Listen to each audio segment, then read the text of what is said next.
What's going on, everyone? Goddrifter here, and this is Fast and Furious week, as well as the CarX Formula Drift thing that I actually wanted to do for some time now. Anyway, um,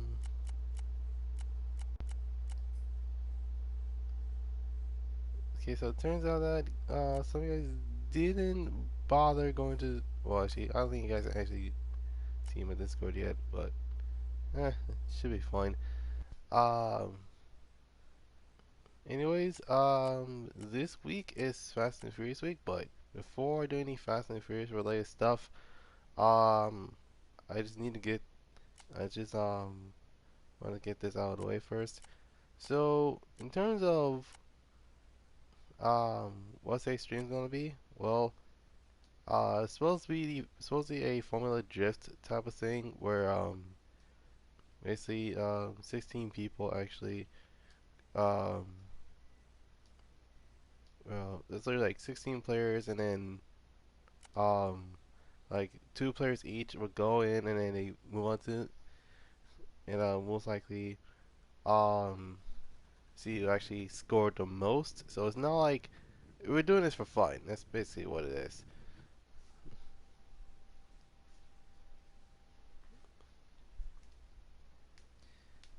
Anyway,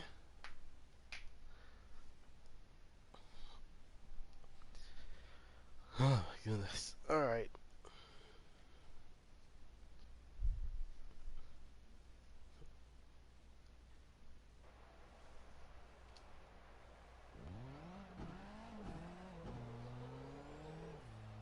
Hmm.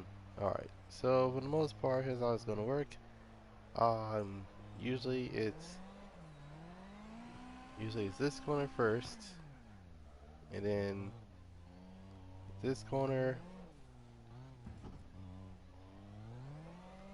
and my controller's about to die. In this corner,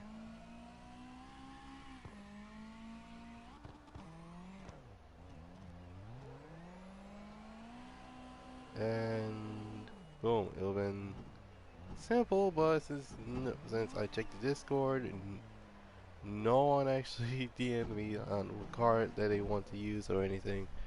But my goodness.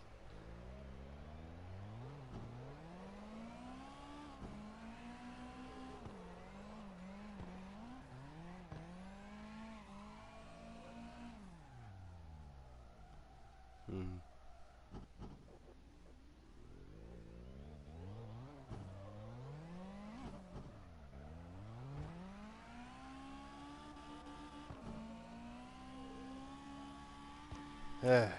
Well, looks like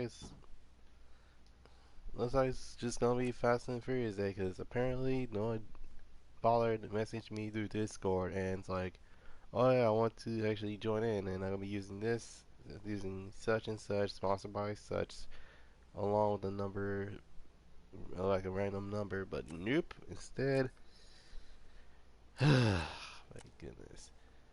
Instead, what I got was just blank. That's basically what I've gotten.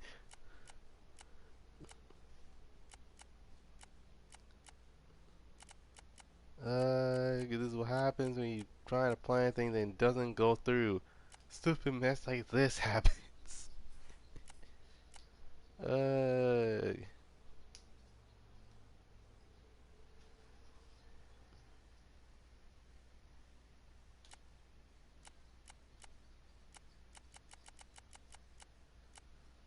Alright, going to Springs though, cause why not? Uh,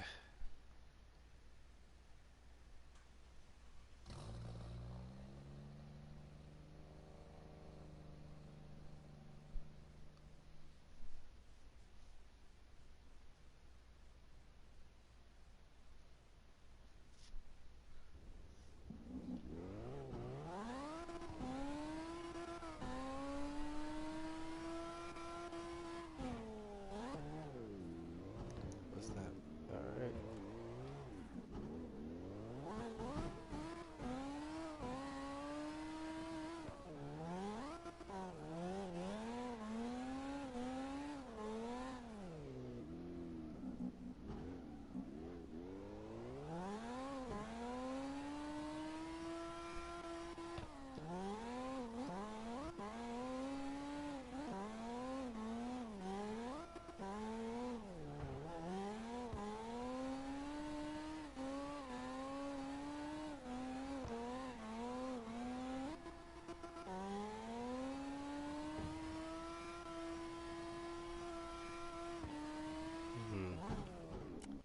Okay, see, I know what's missing from this car, and and you know it might not sound important, but it actually is important because it actually involves the actual branding of the car.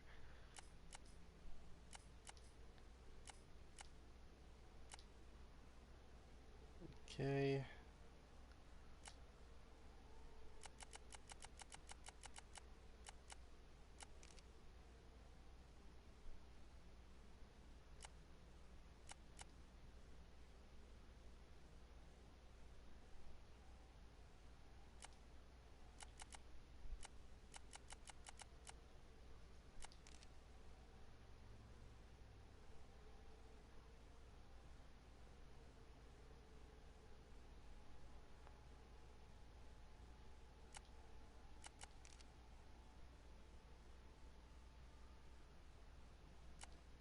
It may look tacky as heck, but it's actually important.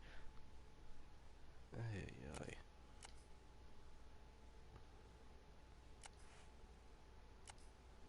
Actually, let me just.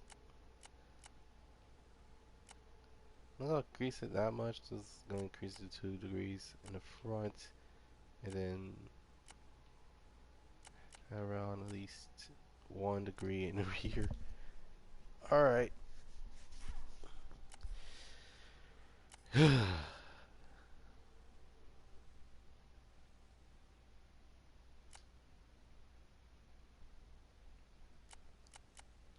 actually, I just thought about this. I believe it would make more sense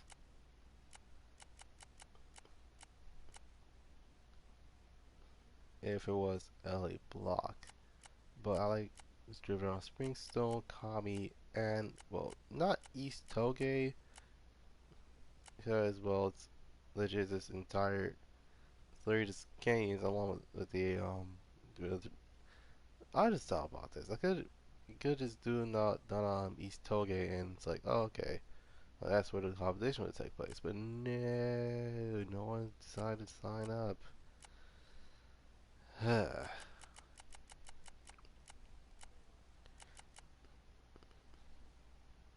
Anyway, we're doing Springstone, because why not?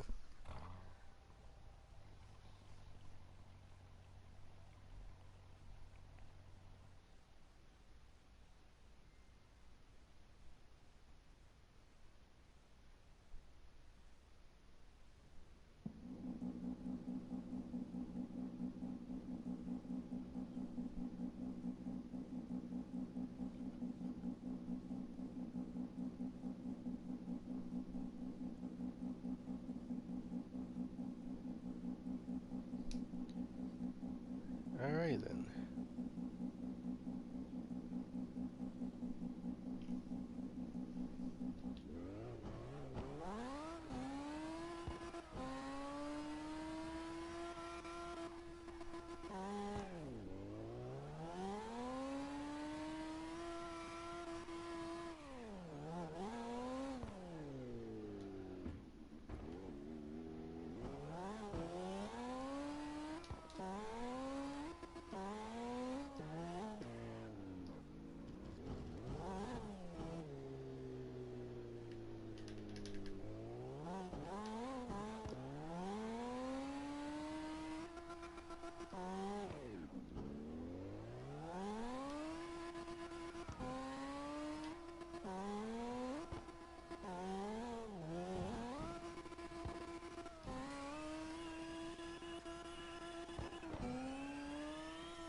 Okay, let's see if I can actually figure this one out.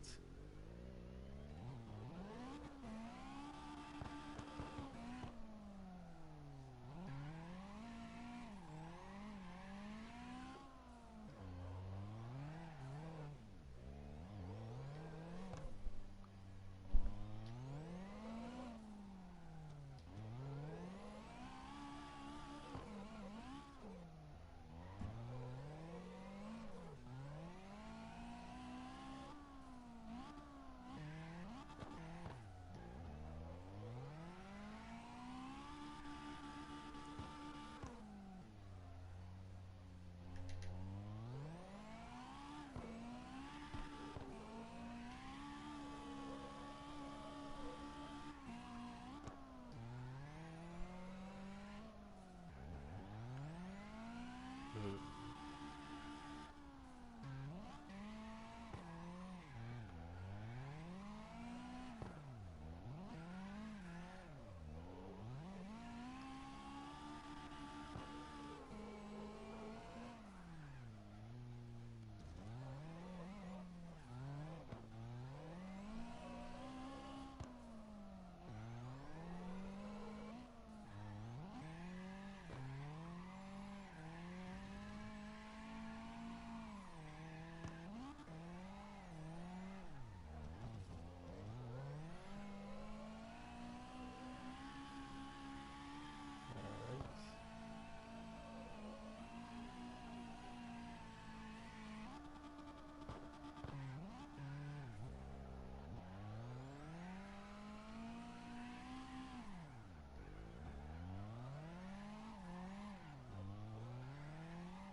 Alright.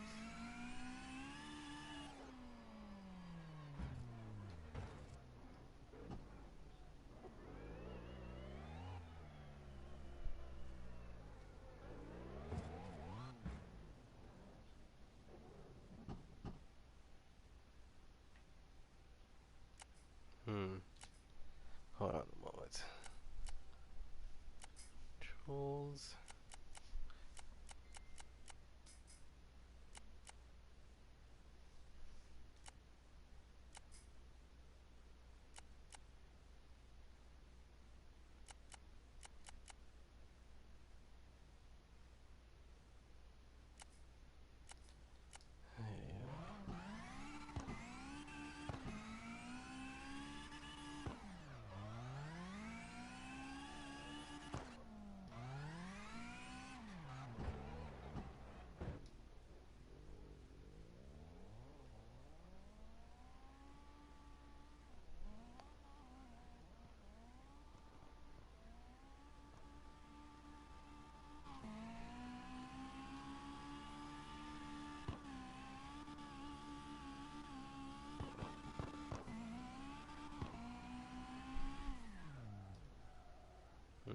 I think I jumped to conclusions for some reason.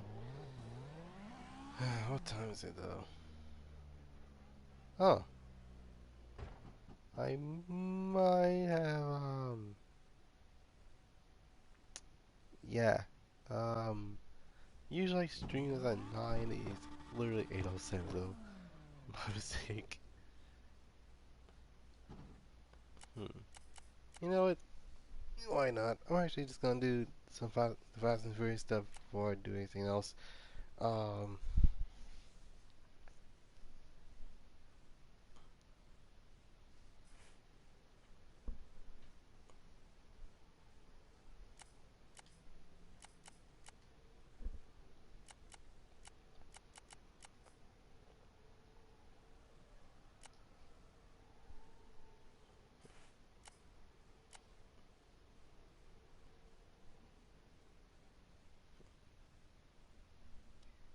alright.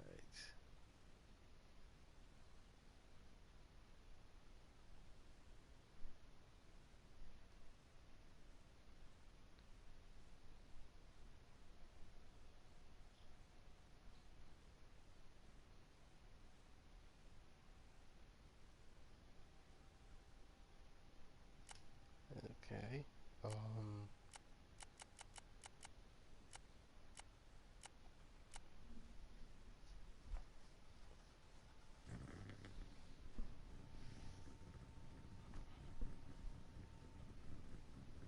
alright. So,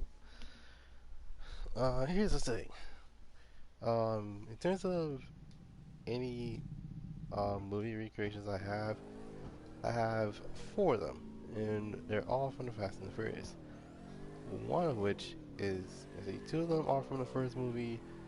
There's one, I have one from the third movie, and then I made one from the seventh movie.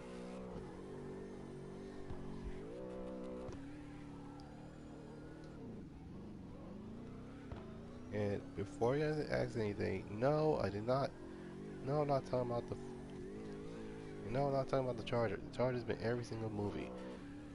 The charger I'm using is from the first movie.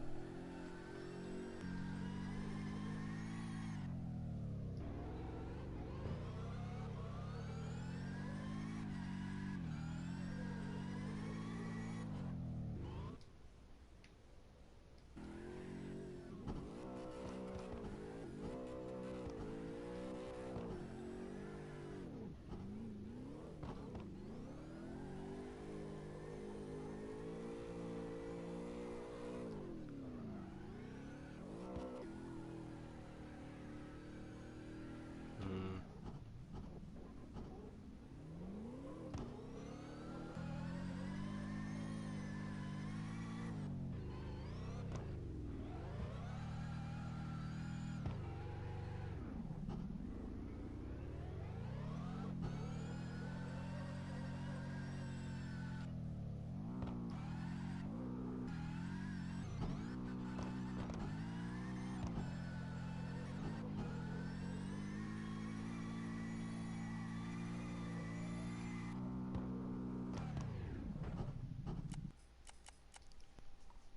mm.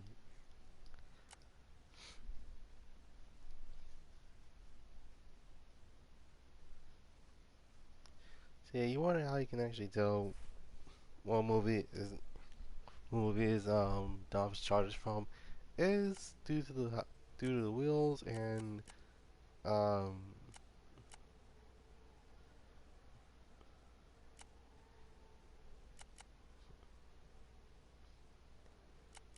Hmm.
Oh, and I'm lagging. Okay, there we go.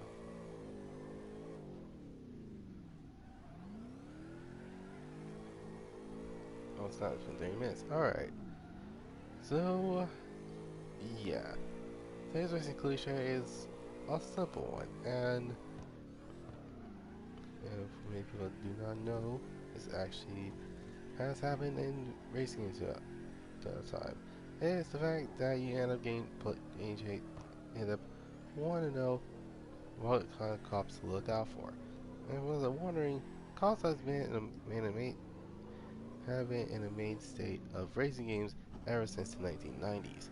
So yeah, but those are wondering, why are cops important in a racing game? And it's due to the fact that not only that it gives us a challenge, it's realistic.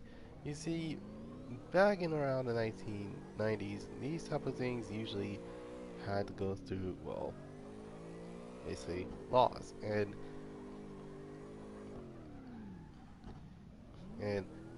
like literally like many players, these are, and like any other racing game, these type cops are important because well, it actually it actually encourages strategy how not to get spotted by police, and not to mention they also discourage speeding. So there's that.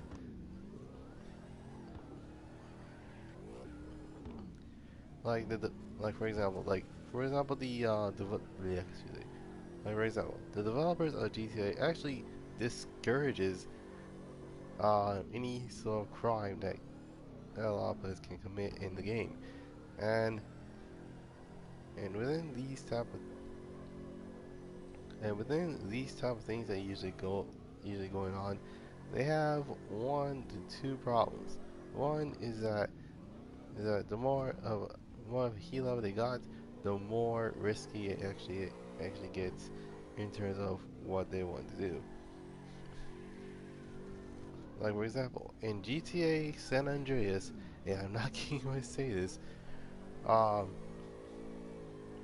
like if they end up with more than 5 stars, they they risk the entire, they risk the military coming after them, which usually that does not sound like a good time.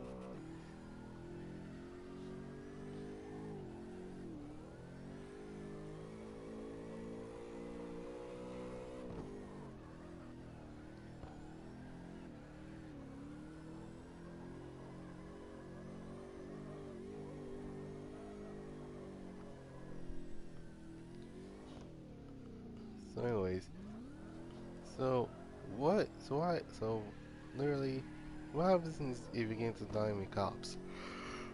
Well, excuse me. Now, what's like here's like the only time cops will show up in any racing game is that if they're in a race, like no joke. But sometimes in open world race, cops are everywhere. Excuse me. In any case, um, in terms of why actually is important for people to actually care about cops is because a lot of people want a challenge, and well, when it comes to Mario that doesn't have any cops on it, that it means that it's boring. Like most people will say, like, "Oh my goodness, this is so boring.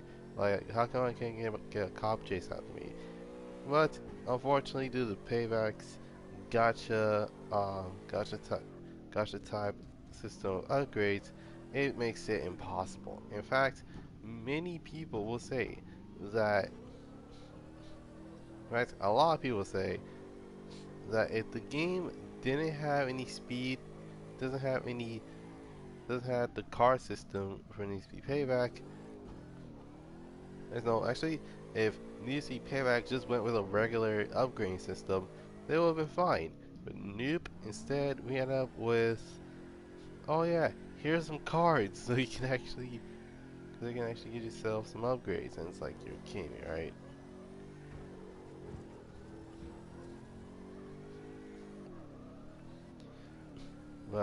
Yeah. Anyway, so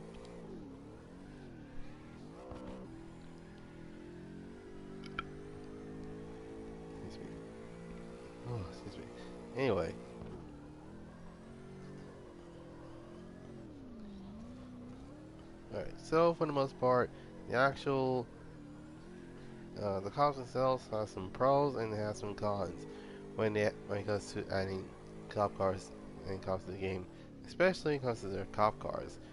Now, when it comes to the cop cars, there are a bunch of variety, ranging from your stereotypical Crown Vics to basically sportier to actually yeah to even to sportier type cop cars to even something you don't expect them to have. For example, a Corvette police car, or let's say a Corvette police car, or a Pontiac GTO police car, to even Porsches. Yeah, you wondering? Okay, that makes no sense. Why would the police have something that is basically impractical to actually use when you have to haul people back to the station?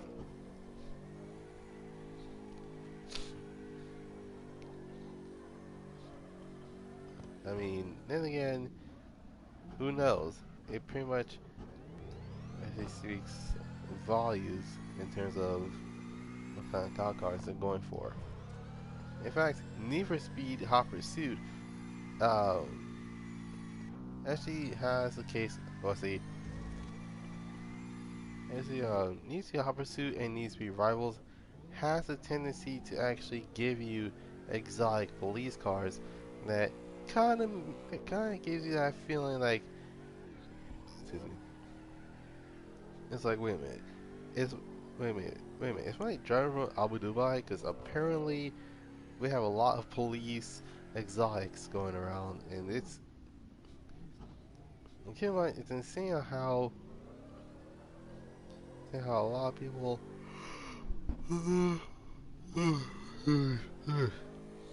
Sorry about that.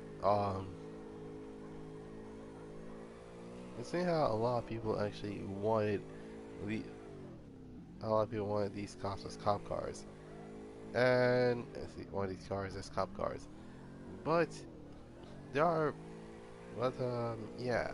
Anyways, so the pros of having cops in this game is that not only that it can actually, not only it discourages on how discouraging speeding when you're basically going with when you're basically driving around where a cop is, and I do like how Midnight Club actually implemented a real life situation where you didn't realize that you were on your way to a race, and then all of a sudden you just saw your indicator and it's flashing red, and it's like, oh god, what is it? And it's like, it says pull over. I'm like, great. And it's like, great. I had to actually pull over against this cop right here. But there are two. Well, here's the thing. There are two choices that you can actually take when you're in this pickle. Either you can actually um, so yeah, it's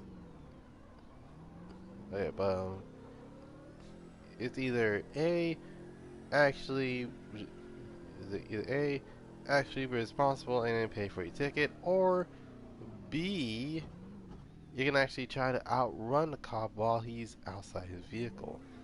And keep in mind that his vehicle is half off, like legit, the engine's not running, but it's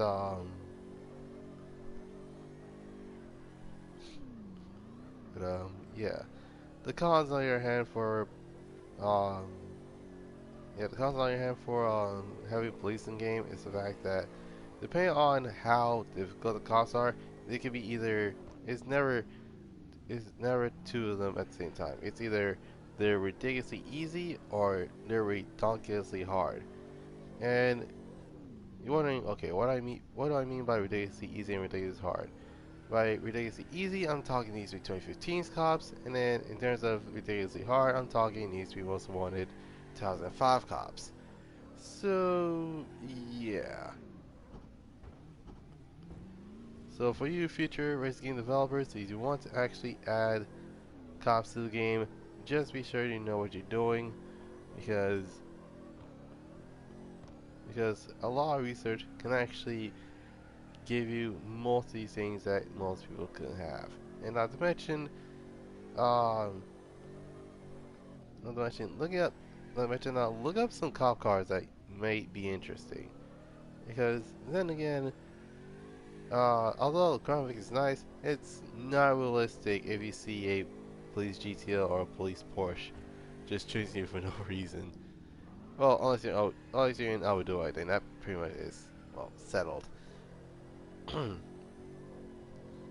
Alright, so that's today's racing cliche. Um, so in the next, I say 28 minutes, um, I'm actually gonna be talking about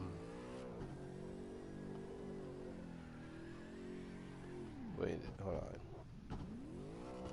Oh, my mistake. I meant to say in the next 19 minutes, I'm gonna be talking about today's vehicle history, and today's vehicle history is actually pretty interesting because most people don't talk about these cars. See, most people sometimes talk about these cars and now and then, but in the end, it's usually, oh, they're just, like, oh yeah, these cars are just gonna get stolen. Well, maybe, well, it depends. Alright,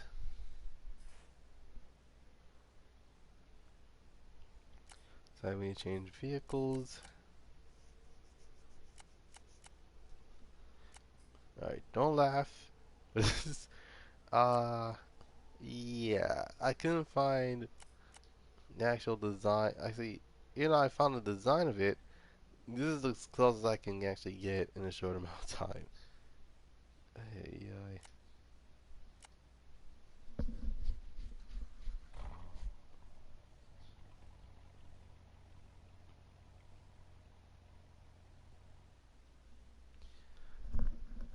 alright.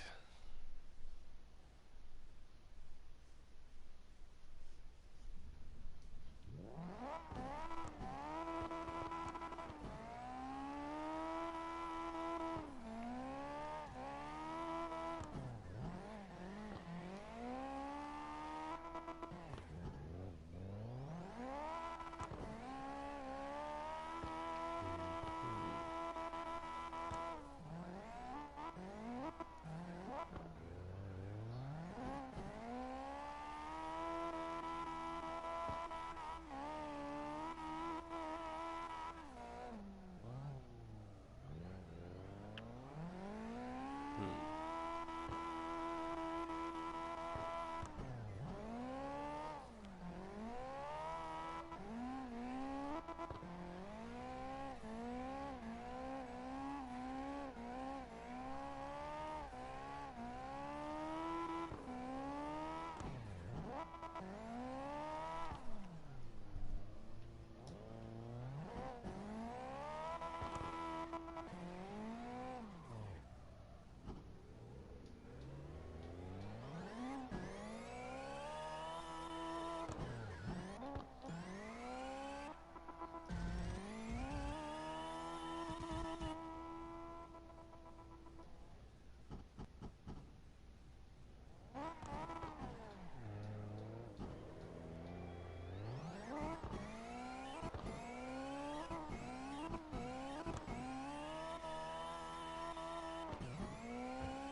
My goodness. Alright.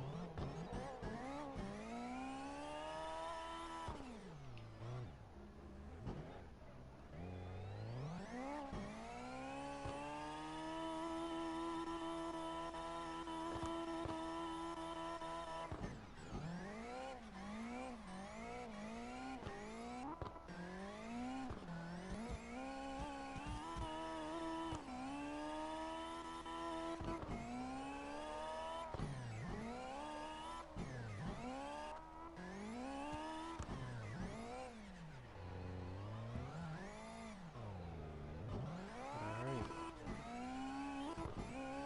Okay, so 14 minutes until um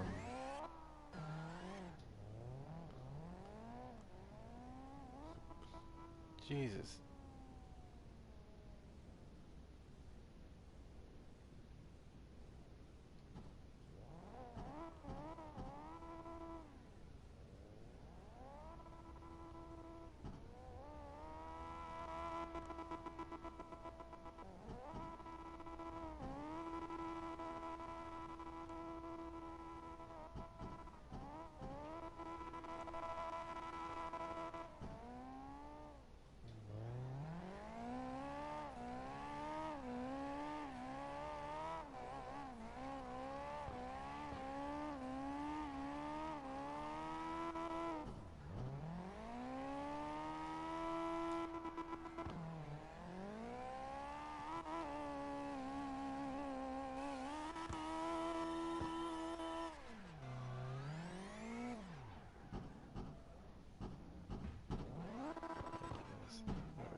Jesus. Alright.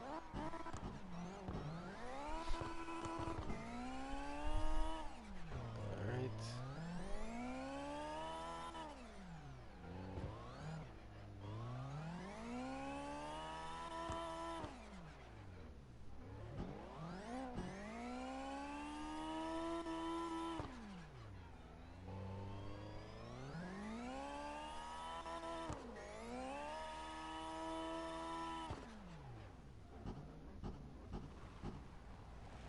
God dang, dude. Alright. Alright, time to switch cars.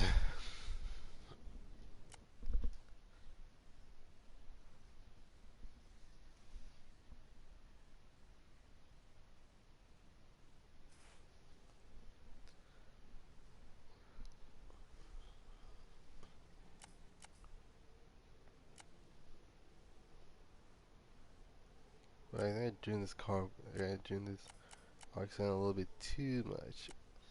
It's gonna still let that car take a. It's gonna let get that car a break from now. Um, it's time for me to actually drift around my last Fast and Furious recreation, and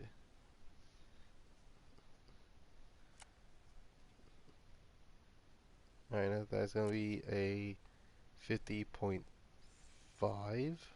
Or I can actually just keep on going with today's live stream. So there's that.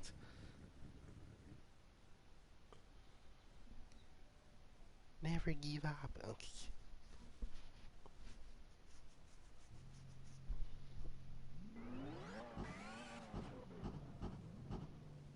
What in the world that was like? Ay ay.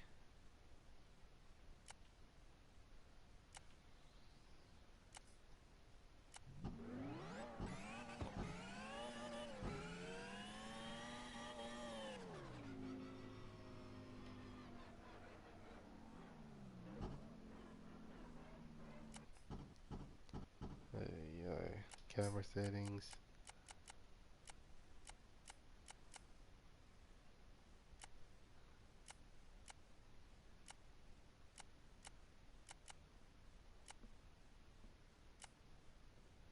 Hmm.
My goodness.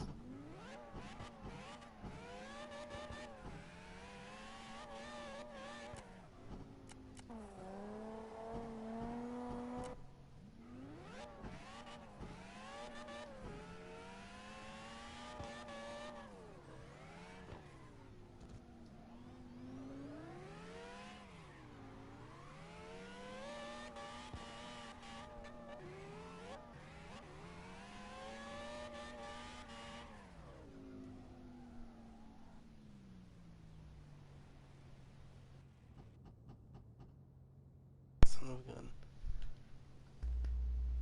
Hold on a moment. Just need to make sure. Okay, we're good.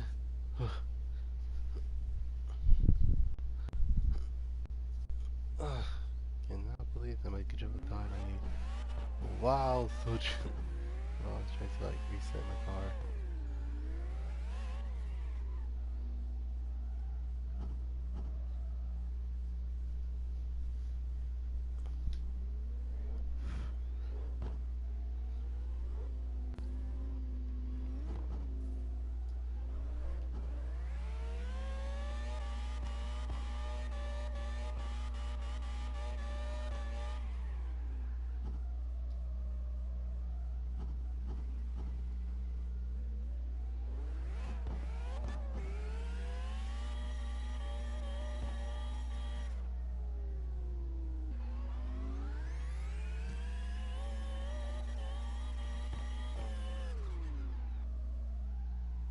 Oh, great.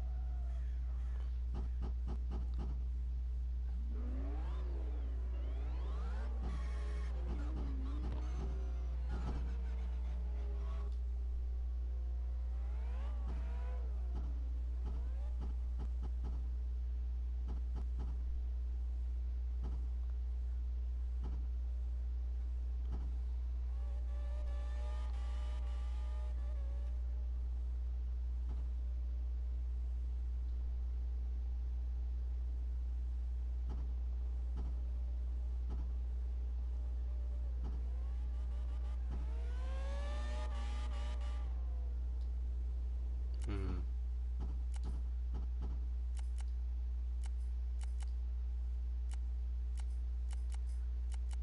Let's see how. Let's see what it looks like on the.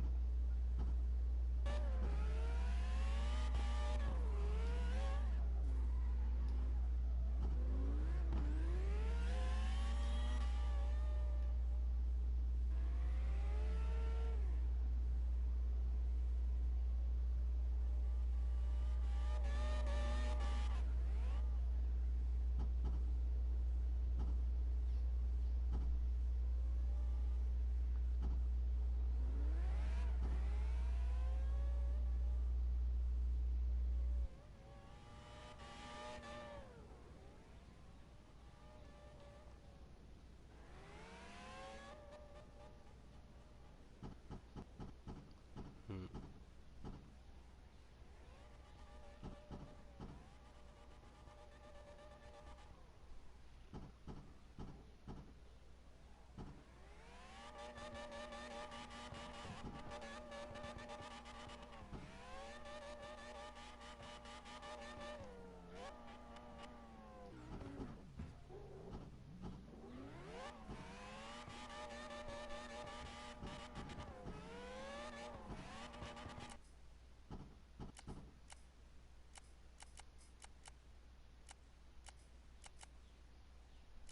Hmm.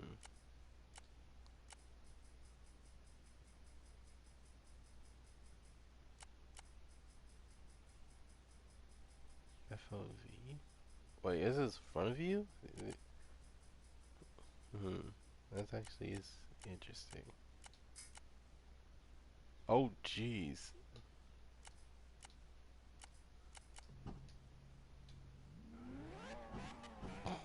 My goodness. Alright, let me change that. What in the world?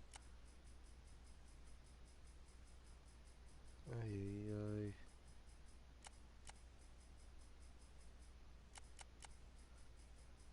Did not meant to do that.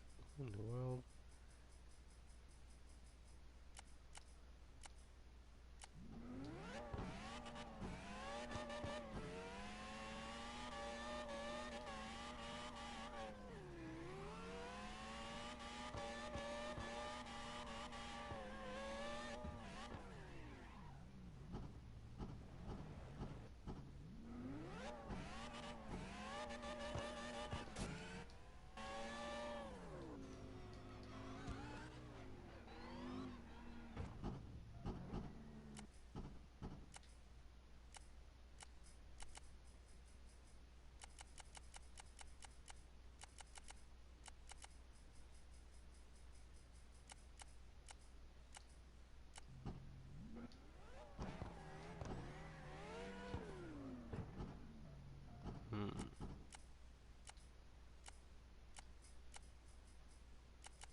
anyways, so today's oh god dang it. Anyway, so today's vehicle history is something I actually want to talk about for a while. And it is one of those cases where this type of car is so. This type of car is not type of car. This vehicle is so.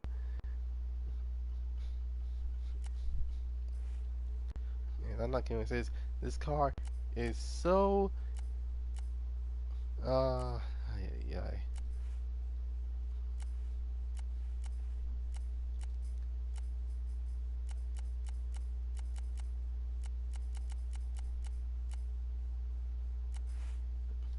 Anyways, this car is so. It's not interesting. It was like.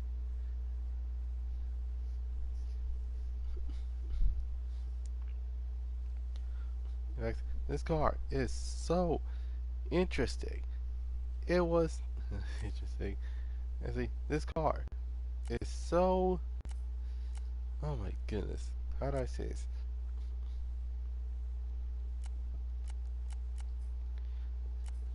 So he's one of those cars where you're thinking, okay, how in the world did this car get popular in the first place? Like, most people didn't suspect this. They want, they wondered from time to time, and it was like, oh, and they have an eureka moment.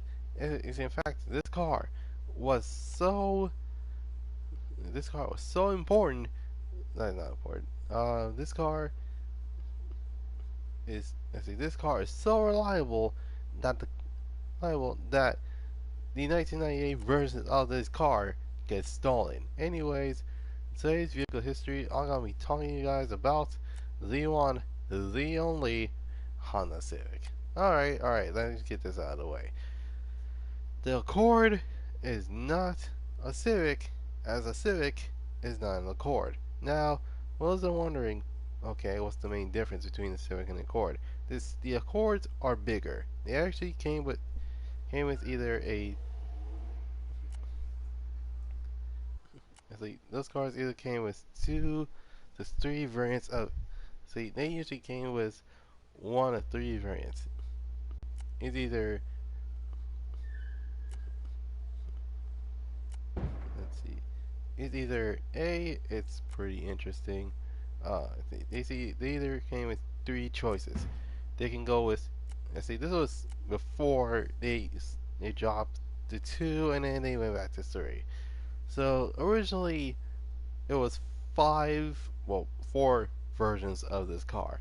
There is the Civic Coupe, the Civic Hatch, the Civic Sedan, and the Civic Wagon. And these cars are notorious for their reliability. Excuse me. In fact, of all things, these type of cars are.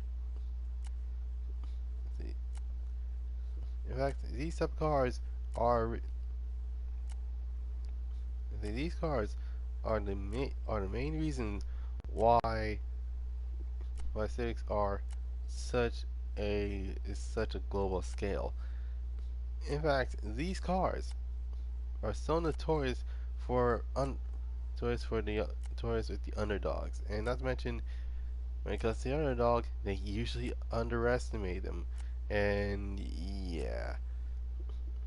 In fact, a lot. In fact, in many cases, this car was This car was overestimated because they make a big deal out of the car being ridiculously fast for what it is, and let's see. Oh yeah, apparently they actually give not many things, but it's like that's it. Like is that all it? Like you were going on and on about this car being the fastest thing on the planet. Yeah, here you are. Ay, ay.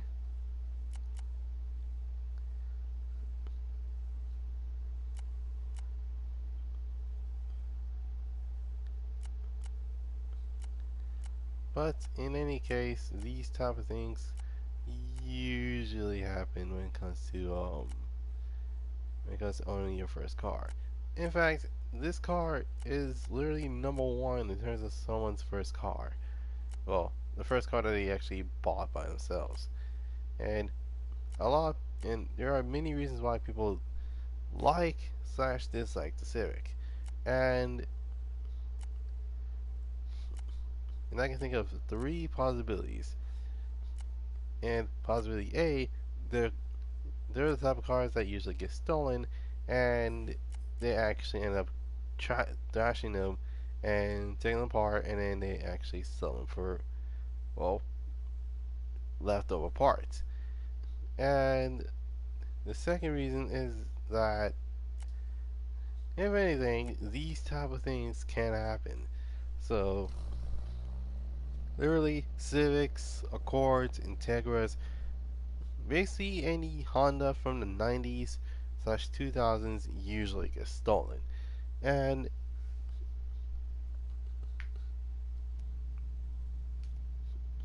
my goodness, these type of things are the only reason why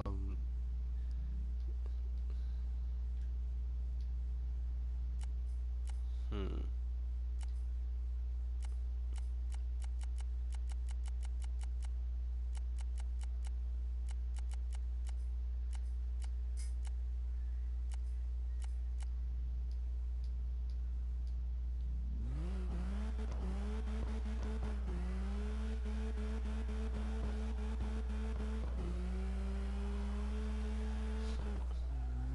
Alright, so without further ado, let's talk about the generations that the Civic actually has. Right now there are 10 generations of the Honda Civic, and there's supposed to be an 11th generation soon. So usually it's kind of the same thing with the Accord, where there's supposed to be an 11th generation that's supposed to come out soon.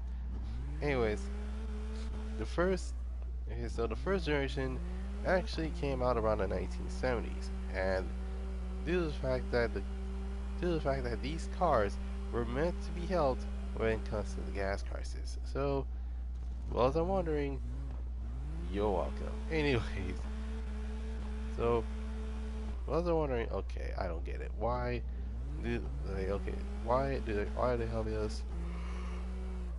Oh my goodness. So that actually, I did. It ended up going to sleep. Until I woke up at one o'clock in the morning. So that's the reason why I'm yawning so bad, yawning really badly. Anyways, let's see. Oh yeah. Um,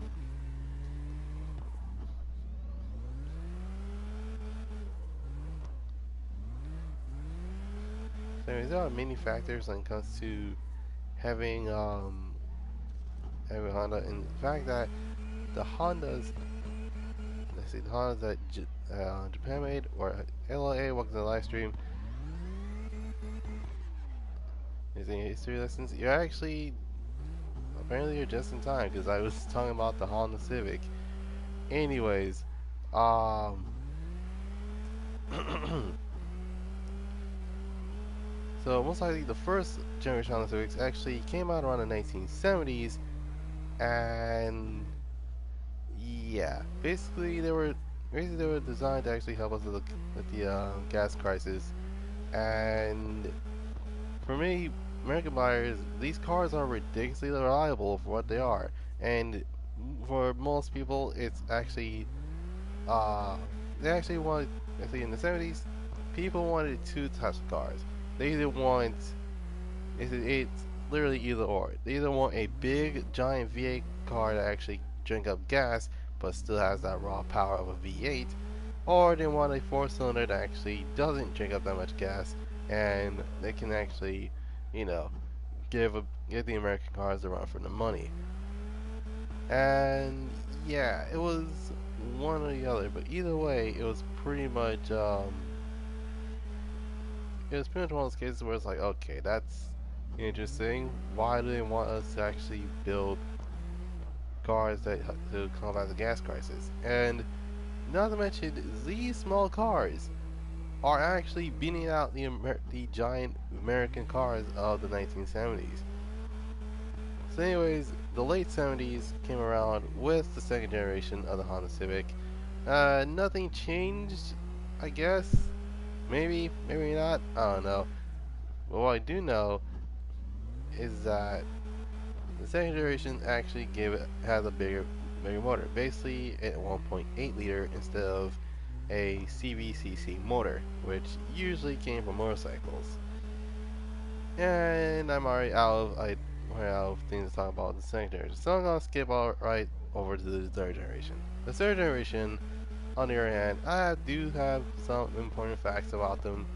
So basically, the the third generation actually came out around the early 80s. And when it comes to the early 80s, you know what this means? It means pop-up sticking headlights. Yeah, the Civic actually did have pop-up headlights at one point. And well, actually, I was saying actually did. I don't know. All I know is that the Prelude had pop-up headlights. The Accord had pop-up headlights, probably, but the Civic is a good question because I do not know.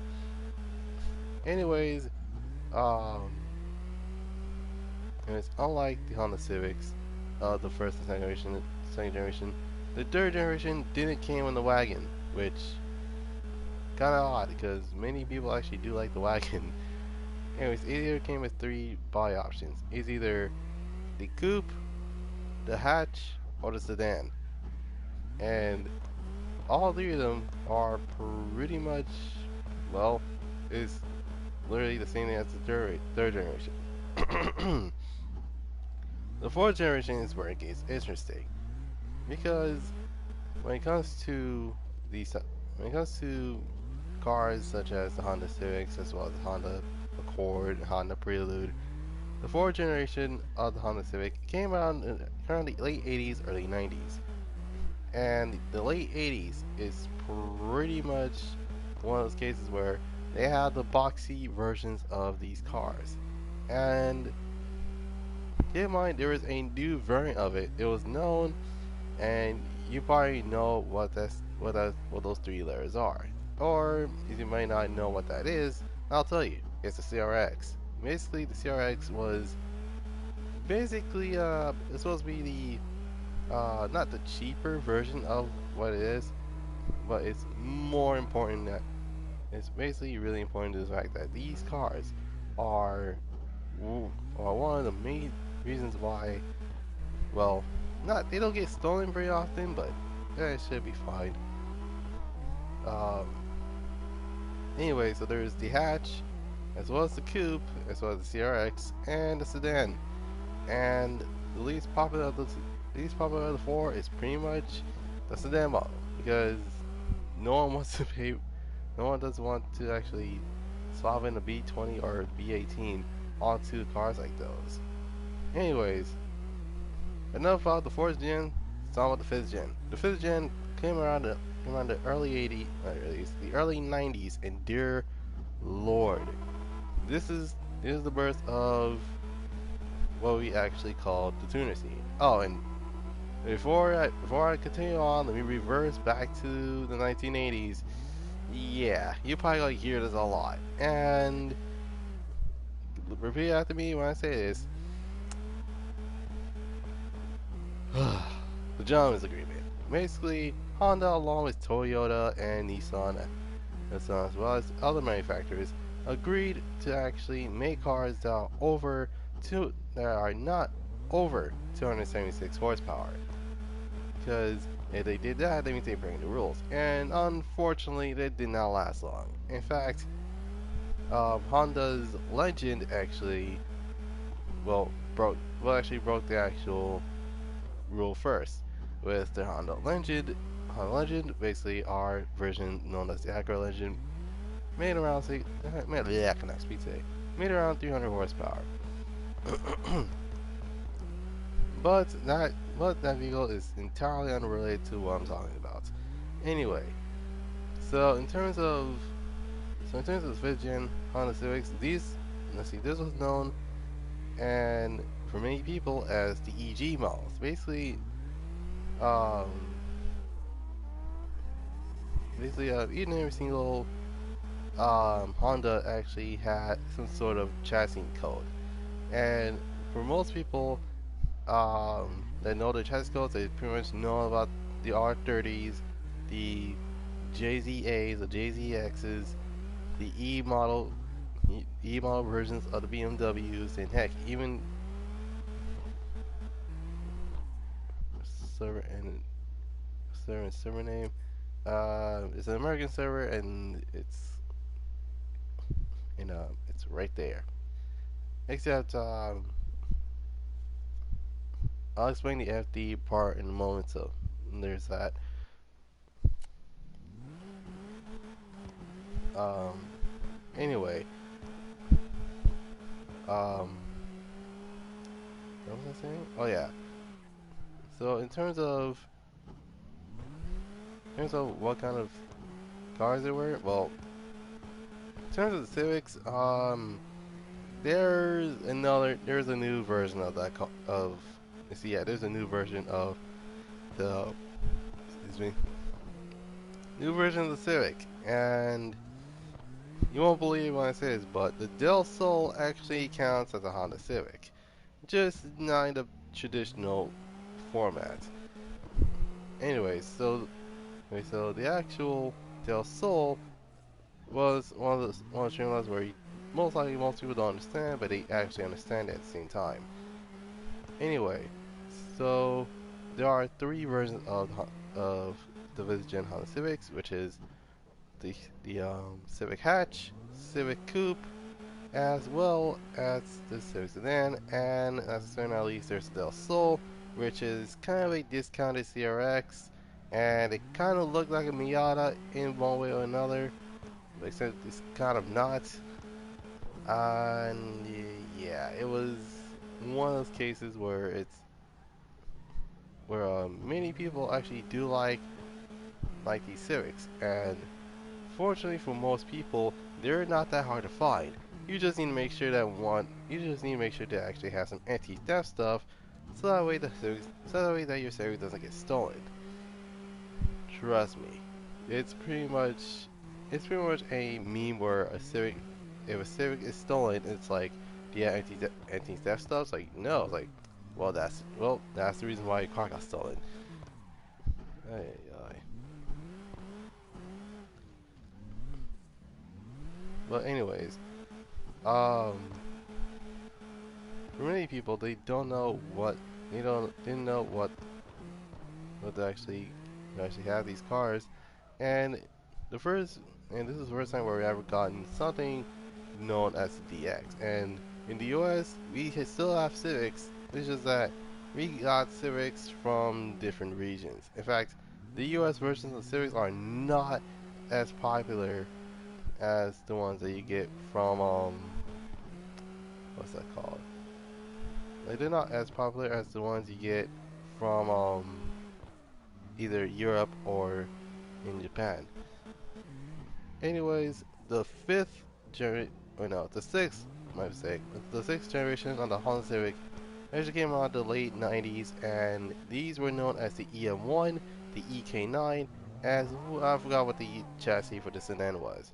All I know is that those that actually had, so for the most part, the ones I do not know, the 98 Civic is by far the most stolen car that you've ever seen. Not stolen car, the most stolen vehicle in the entirety of the US. Which, keep in mind, that's literally half the cars being stolen. And reason being, because the car's reliable. And not to mention, uh, usually when it comes to people finding parts, they usually trying to figure out, okay, how can we actually figure out how is the car stolen? Well, it's quite simple, really.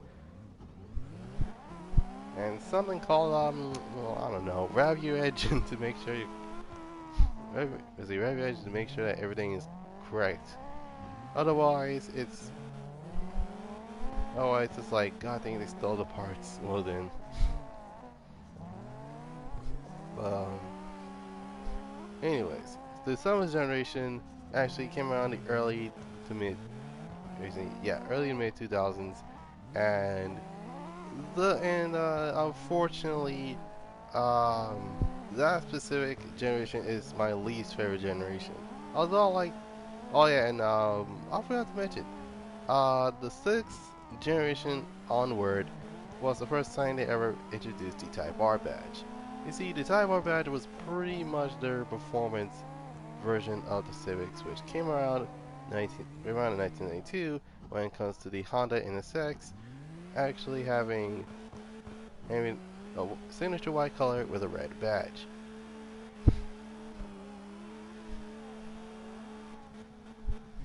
How's that? And yeah, I spun out.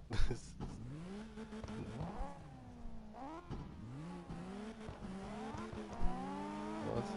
Oh yeah. Um. Oh yeah. Even though the EP3 actually has a Type R badge, it's still my least favorite. Probably because it looks more like a van than, well, a hatch. But here's the thing. We didn't just get the hatch, we got the coupe version as well. I do believe we have the Civic sedan of that same year. I don't know, but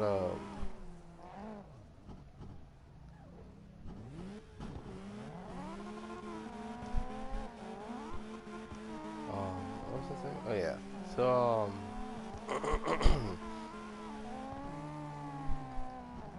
all right. I might as well just explain the eighth generation since it actually is taking a little bit longer than I thought.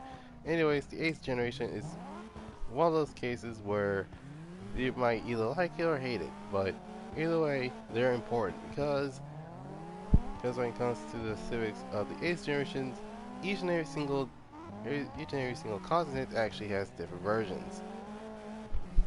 The U.S. actually didn't receive a Type R of any sort, and the closest thing we have to a Type R is the Civic Si, which came in only coupe form, and yeah, it was basically about it. And in terms of sedan, and the sedan is alright. I just prefer the coupe versions. Anyways, in Japan they have something known as the FD2, and it was the first ever four-door Type R that is a Civic. Let's see, it was the first Civic four-door that actually is a Type R. And then in terms of Europe, it has something known as the FM2, which meh. That's the only thing to think of is meh when it comes to the Europe version of the Type R. No hate on the Type R's in Europe. It's just who designed it. Anyways, um, what's that called? What was I saying? God dang it. Oh, I remember now. So the ninth generation is one of those one of the things where it's like, yep, we actually finally did. We got the most powerful thing of all time. And ironically, the Civic and the Accord looked almost the same, a little bit different. I don't know. All I know is that the Civic Si is still a thing in the US, and here's the thing: when it comes to the Civics, yeah, when it comes to the ninth generation of the Civics, it went from the late, it went from literally 2009 to around 2014, 2015. Yeah, probably 2014, 2015 is when the ninth generation was around. But yeah, they've been around for some time now, and not to mention the Civics themselves is pretty amazing for what it is. Unfortunately, oh yeah, and actually in terms of oh yeah, what about the anti-theft stuff? They're still working on it. Don't worry, most people will realize like, oh okay, so these Civics are pretty much pretty much has some anti-step stuff, right? It's like probably, probably not. It just depends.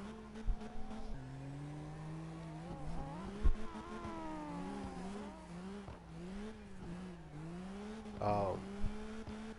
Anyway, so the next generation for the OS is pretty much booming. On the other hand, yeah, is you wondering? Okay, so what about the type bars of that generation? Remember that type bar from Payback and Heat, as well as Drive Club, and any other racing game that actually has this type bar? Yeah, that's the European version of it. And for those wondering, okay, what about the Japanese version? I have not seen the Japanese version of that one yet, which actually is kind of surprising due to the fact that, well, obviously it's Honda. They usually actually show those in Japan, so yeah, there's that. Anyways, um,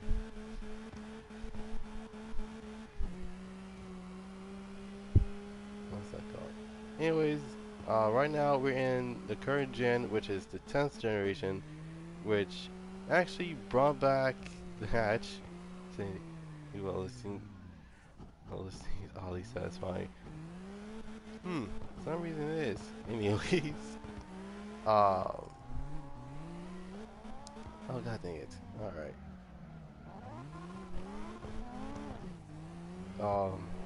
What was I saying? Oh yeah. So the 10th generation actually came around 2016, 2017,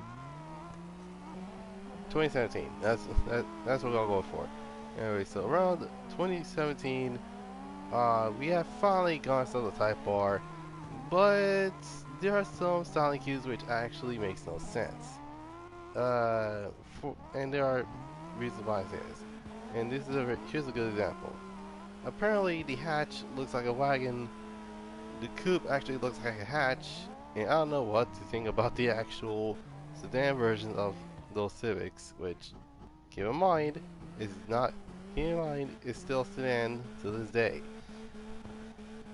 And I still don't know what to think about those. Anyway, um, anyways, you see, anyways, for most people that actually want a lot more sportier version of the Civic, they usually went with the Type R. But if you don't have enough for a Type R, then there's the SI. And then and for the most part you don't have enough for neither of those, then there's obviously the Civic LX, which people don't want. um, but then again, there's also the what's that called? Then again, there's another version of the. Then again, there's always the last generation of the Civic, which was the ninth gen. Anyways, so in terms of what's coming up for 2022, well, the 11th generation of the Honda Civic is pretty promising, and it's also going to be featuring the Type R as well. Just hoping that they actually got their styling cues correctly, because although it, the Civic hatch actually was the right choice, it still looked like something that most people didn't realize that, oh, this thing's a wagon. While the coupe still stays a coupe, and let's just hope they actually designed the original Civic correctly. All I can say is that in terms of motorsport, yeah, let's just say that the Hondas is pretty much the king of anything that actually touches. So, for example, Group A circuits, it actually touched that. Rallies, it actually touched that. Drag race, touched that as well. What about, if you're talking about anything that involves speeding, it touched that mess as well. In fact, the fastest Honda Civic actually is pushing, let's say it's pushing around 1,000 horsepower with carbon fiber parts. Yeah, this is, in any case, not only that the Civic is pretty much an important icon in terms of the tuner culture. In fact, the Civics actually started something known as the tuner scene. And it was like, hey, up to the live stream. Anyways, um, VTEC Honda touched it. Actually, no, VTEC was actually Honda's main thing that most people didn't realize.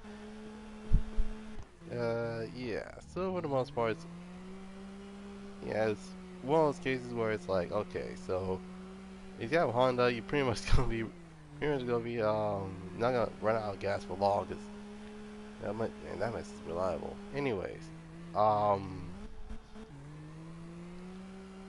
so for those that are wondering, okay, why did the Honda start the tuning scene? Well, it's because of one thing only.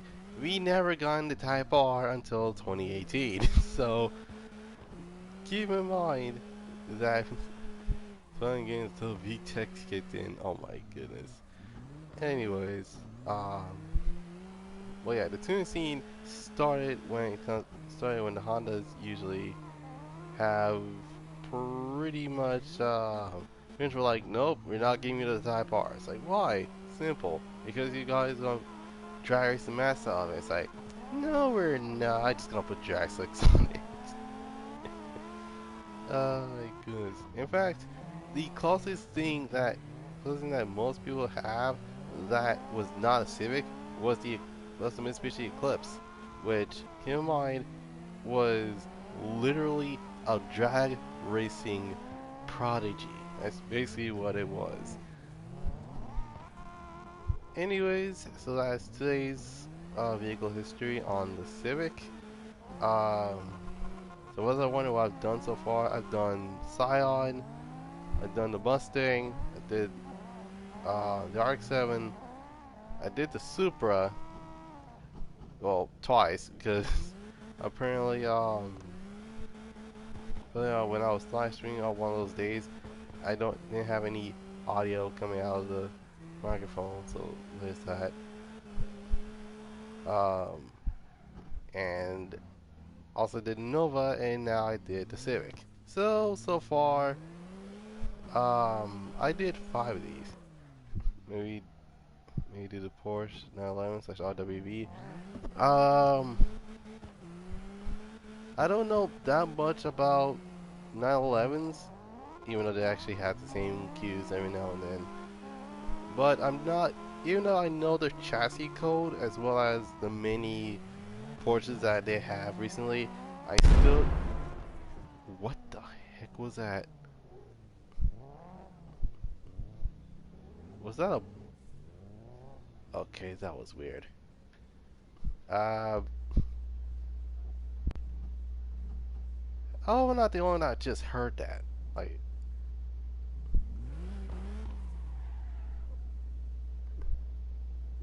I just hear 911. What the heck was that? That was weird.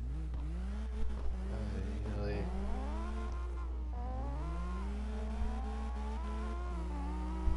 No, I hear a booming noise. I was like, what the heck was that?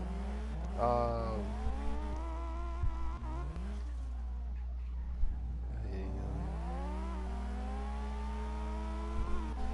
But yeah, I still do not know anything about the Porsches other than the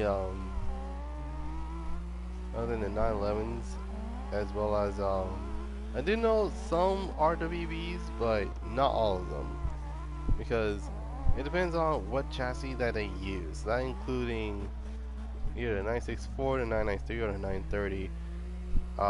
And they did a lot of modern stuff as well.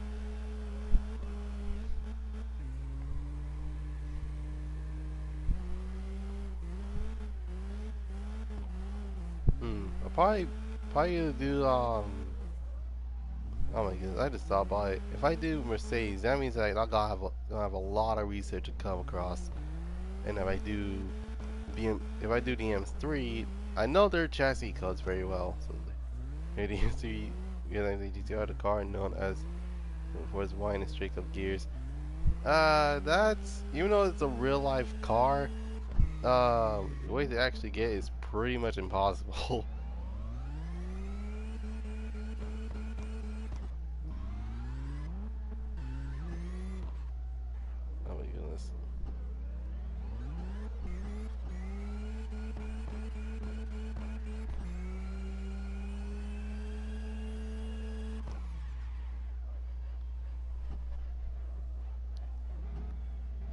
Did someone order a driverless BMW? What in the world?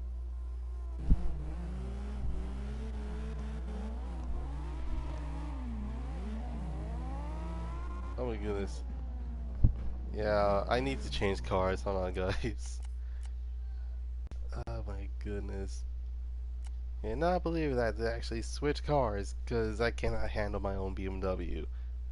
Actually, no. In fact, um, what I think about your S15? Your S15 seems cool. Like, I do like the matte black look, and not to mention it's bumperless, so there's that. Anyways, there is a glitch with this car because I do not know what it is. Well, I think it has something to do with the yeah, okay. So you know how when it comes to spring stiffness, like it's put under like 100, actually turns into like some sort of bags. Not the front, on the other hand. It's like, oh yeah, don't worry, it should be fine. Oh my goodness.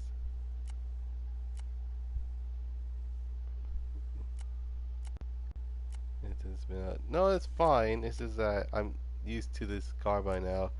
Well, yeah, this car has a really weird glitch where literally the car just starts to slide from the side, and it's like, what in the world's going on here? All right.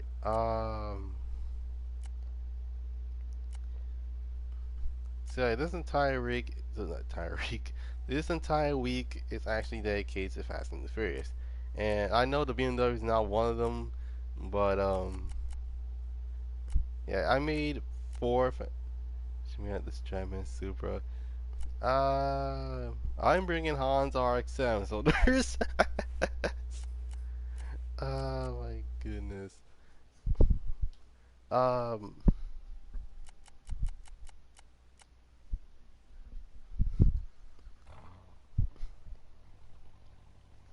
but yeah, like I said, today's week is, this week is dedicated to Fast and the Furious, so that,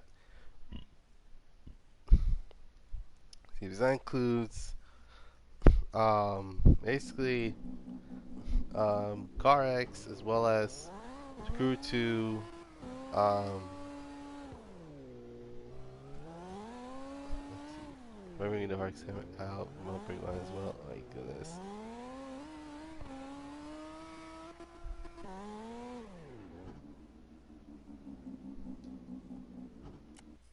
Hmm.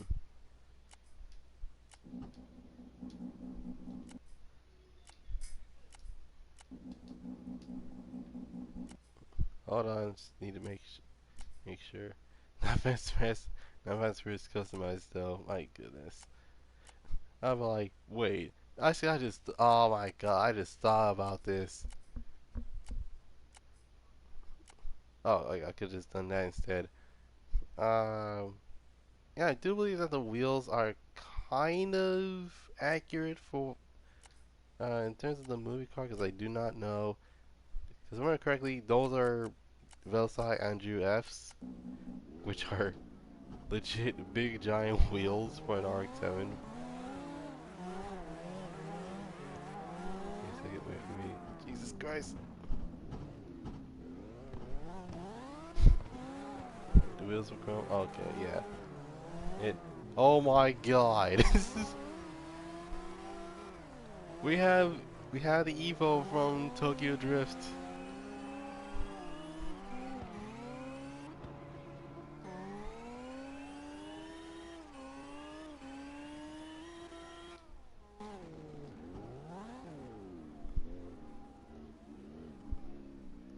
Yeah, so it actually is. Although I like this body kit for the RX-10, even though it actually had this car's weight. Just remember Brian Skylight. You can.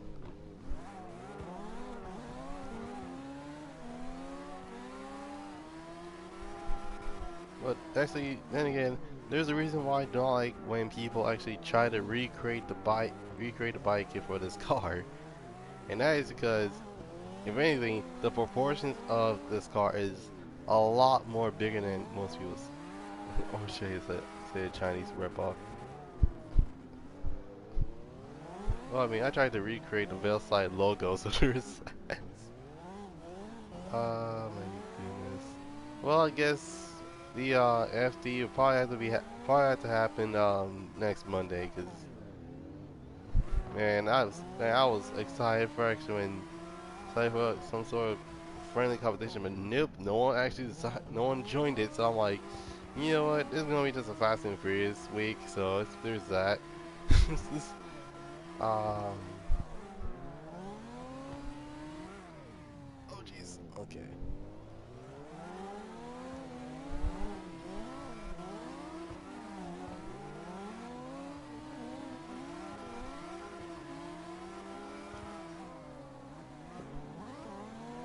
Oh god.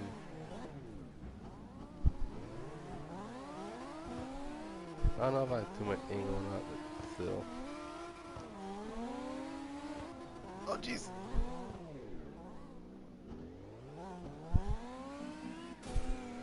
What the? My guy. Is that Case RX-7? That's the wrong series. Oh my god.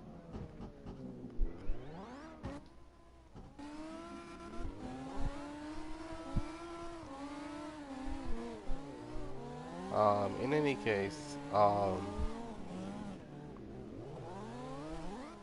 dang it. Alright. Don't worry. Don't worry, I'm still using controllers, so I should be fine.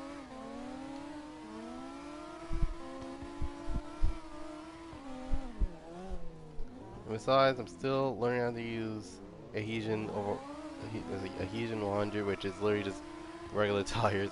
I was used to drifting 120s. That's the reason why I usually take a turn very aggressively.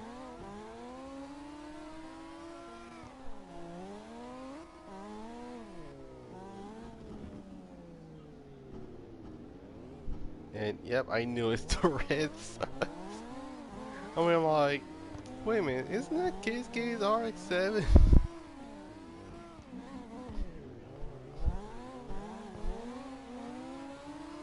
Hmm.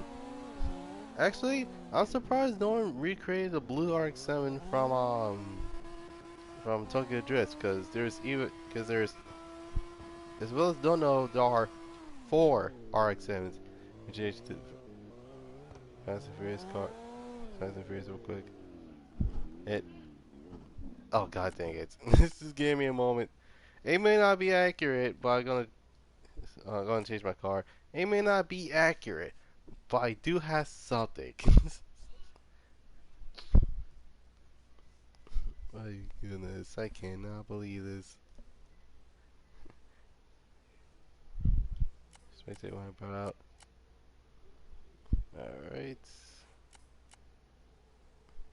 Like I said, it's not very accurate. My goodness.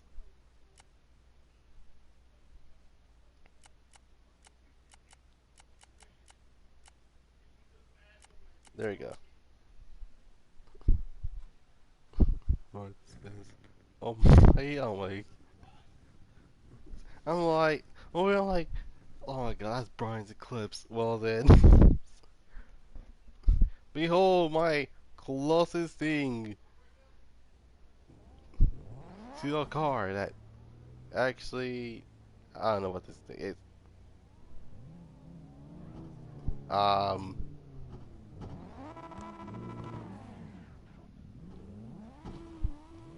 my guy, what have you done to this Taji? Oh heck no, what in the world? I like how this dude is literally just like, wait, why is anyone grabbing Fast and Furious cars? Lace S14, yep. And it was pretty much the closest thing I can actually do. Because I'm like, wait, I don't think anyone recreated Ladies S14 yet.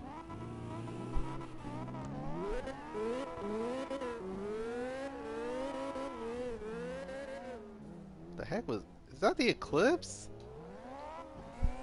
Alright, I'm like, what the heck is that? Is that It's either the, you know, because I know the Stagia has like a V6 type of noise for some reason. So it's either, I know it's not my car either. I believe that, okay, I do believe it has to be the Eclipse.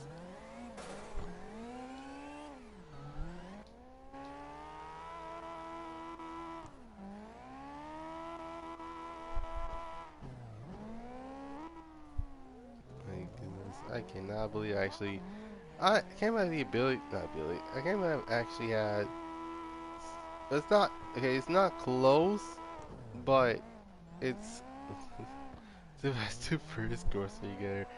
That's Too Fast, Too Furious gone wrong.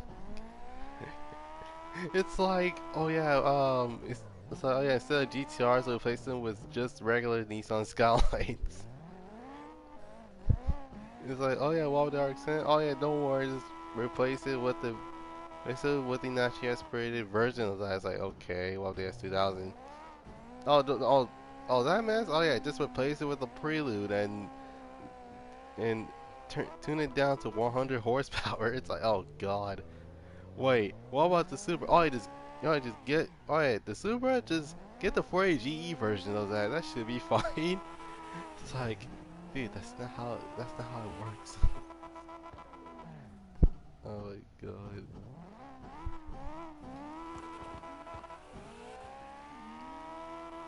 Well, yeah, I was actually surprised about the what Lady's S14 was.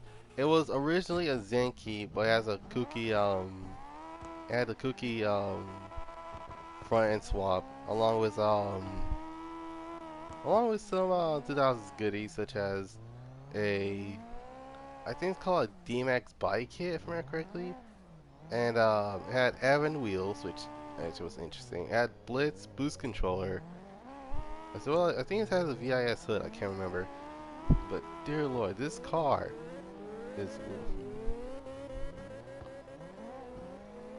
Remember that you bring this? What the? Wait, for real? Wait, okay, I was about to say. I'm like, man, for bringing this out. How? Well, actually, I do believe why, because it's like, dude, that's not a Fast and Furious thing. Like, what have you done? Oh my god.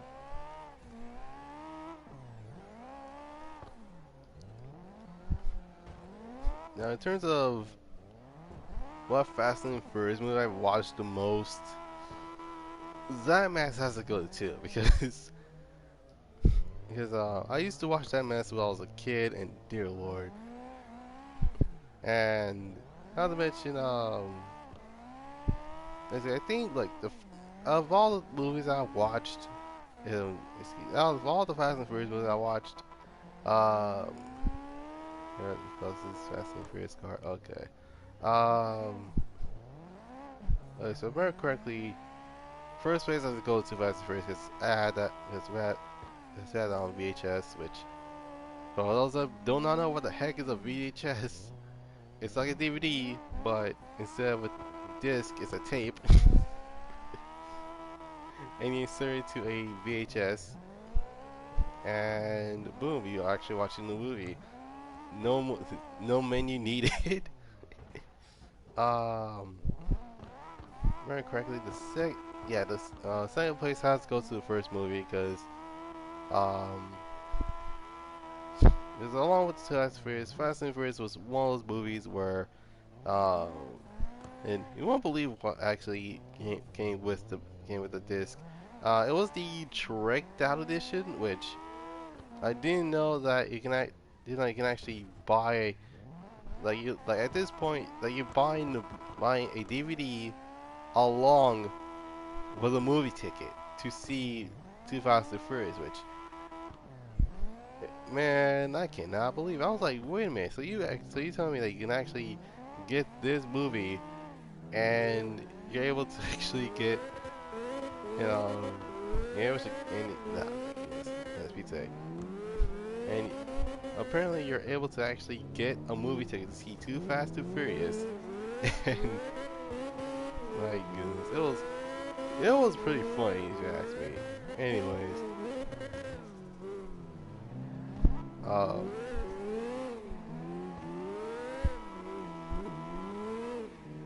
oh god, I had too much angle. Anyways, ugh. Oh goodness, hold on a moment. Oh dear God. All right. Yeah, yeah, that monster. I don't hate you. I just don't like that car. No. Is and oh, actually, hold on. I just thought about this. Uh, here, here's the closest one from the fastest. Brian's GTR from the seventh movie. I get it.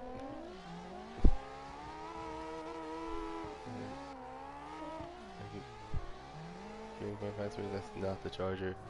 I mean, there's let's see, if you're talking about like the newest movie, you can actually bring in um oh yeah, isn't there an 890 Supra that's supposed to be in the movie? Like I literally just thought about that. I'm like, wait a minute, there's an 890 Supra in the movie. You could just use that.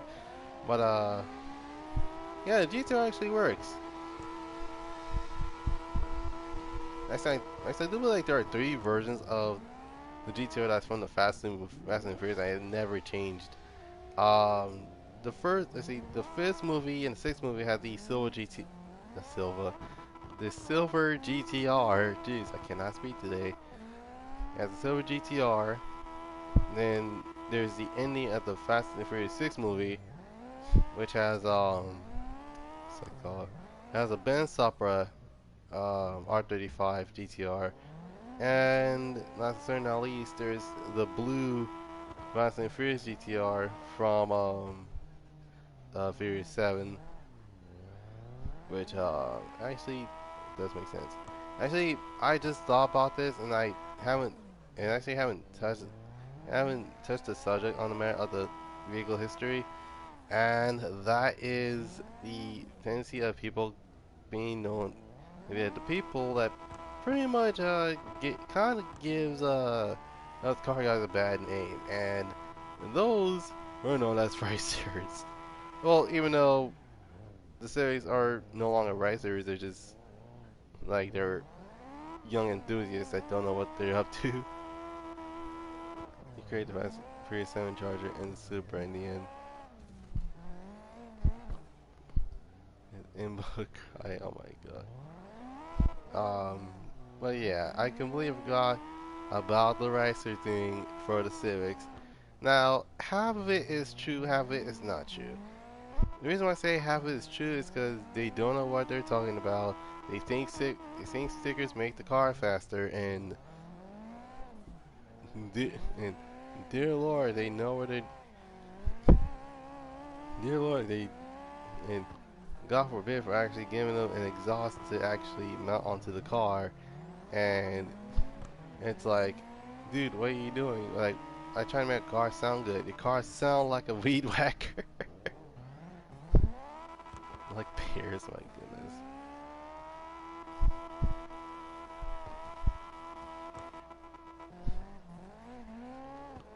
But in all seriousness, yeah, apparently a lot of people didn't realize that. Oh yeah, right. Oh yeah, racers. They were still a thing, and for most people, it's like, oh yeah, they're like, oh yeah, let me just add this sticker. It probably gives my car 10 horsepower. It's like, I'm sorry, what? Are you counting horsepower? Or are you counting weight? Because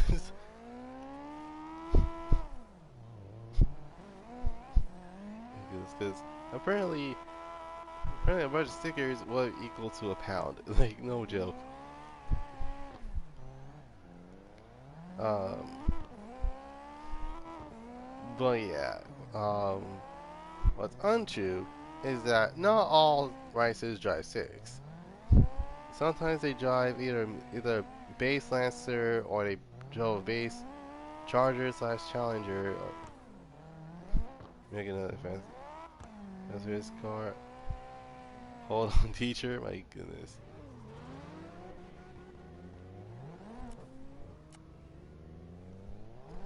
Oh, it's optional. Oh, actually, this one's optional to listen to, so there's that.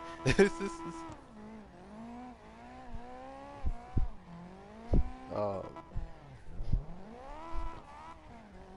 and well, heck, like, keep in mind this was like, keep in mind this at the time where basically, when it comes to like styling cues, dear lord, the styling cues on in 2000s was pretty crazy. Actually, this was unlike the 2010s or 2020s because 1990s you had to have see your car must have something that corresponds with the car. 2000s on here, one of the S14 always right, wait, the S14 always spin out. Not making it. Hmm. Centuries to find the closest rims. How is that even possible? I literally just look at it and then look at the picture. Oh dear God. Okay, let's see what you have. Oh, Furious 6 is that's the Furious 6 Charger. I get it. How many times have I got? It's like this. Leave me and my spin outs alone. I spin out wherever I wanted to. Anyway. Ay, ay.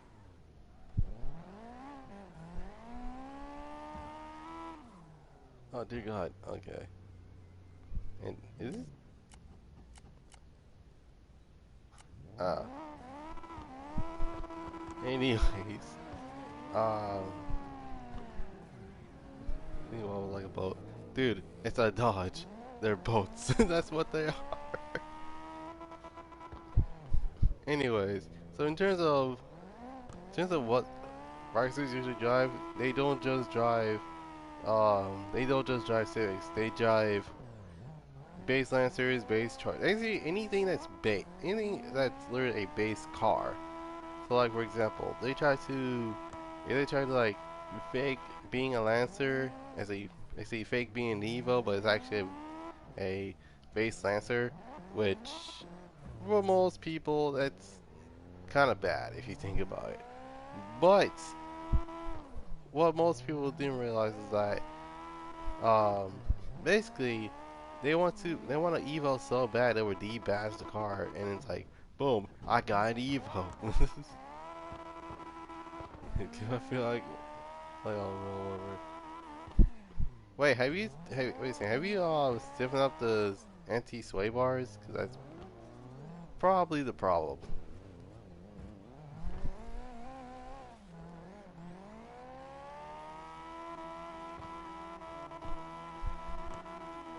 No, what was I saying? Oh yeah. Um, but for for most people that didn't realize is that you can actually get a rally art, which is everything to make because it shakes like a rocking boat. Hmm. Actually, give me a moment.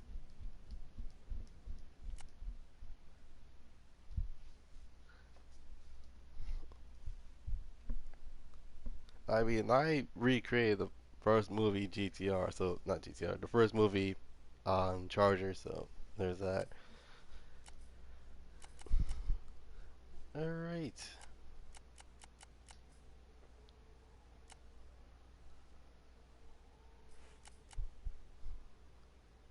Let's see if my lobby's still there, because I do not know. And, yep, my lobby's still there. Dude, I just, hey, you might say it's happening, it's 14, that's grippy. Well, I build my cars for sliding, that's basically it.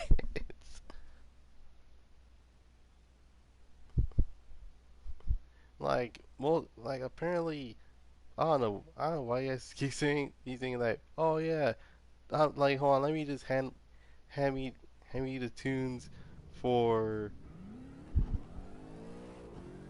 tunes to actually maybe not sign out. Even though I keep saying no, thank you, I figure it out my own.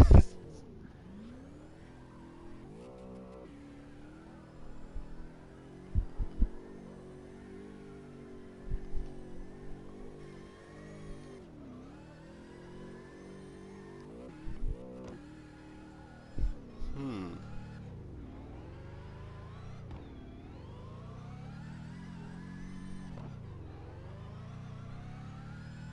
Oh my goodness.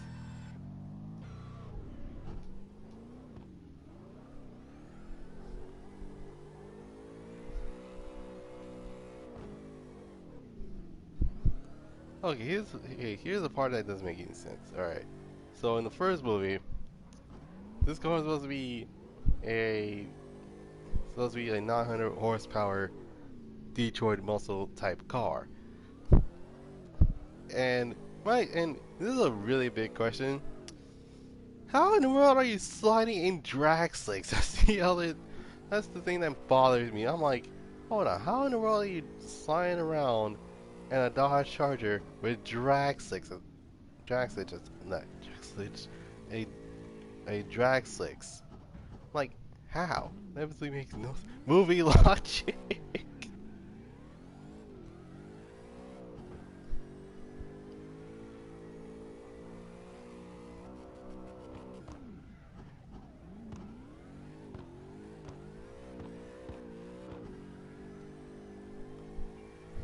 Hmm, what's that?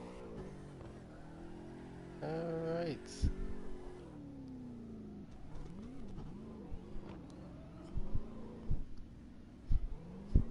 Alright, so in terms of, I mean, I can drive in these heat and heavy tri-spec vehicles.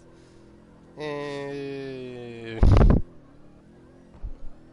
I mean, then again, I did have a Charger that's drag spec, and that was my third, not my third, my second fastest car in the game, and my fastest one being a Buick, which kind of makes sense due to the fact in the 80s it was pretty much the fastest car. Maybe I should do that next. Hmm, I think either the GNX or the Riviera. Probably the Riviera, because I don't know.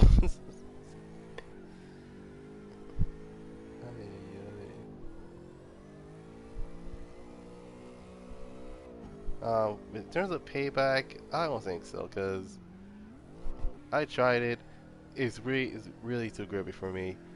In Heat, they kind of messed up on the drifting. That's like that's the downside of playing Need to Be Heat is that, oh yeah, in order to actually drift around, you don't need drag not drag you don't need drift spec parts. You need like showcase parts. So wait, no, it's literally showcase with drag spec tires, and it's like, how in the world does those make sense? In fact, how in the world does that makes the car slide? Like that absolutely makes no sense whatsoever.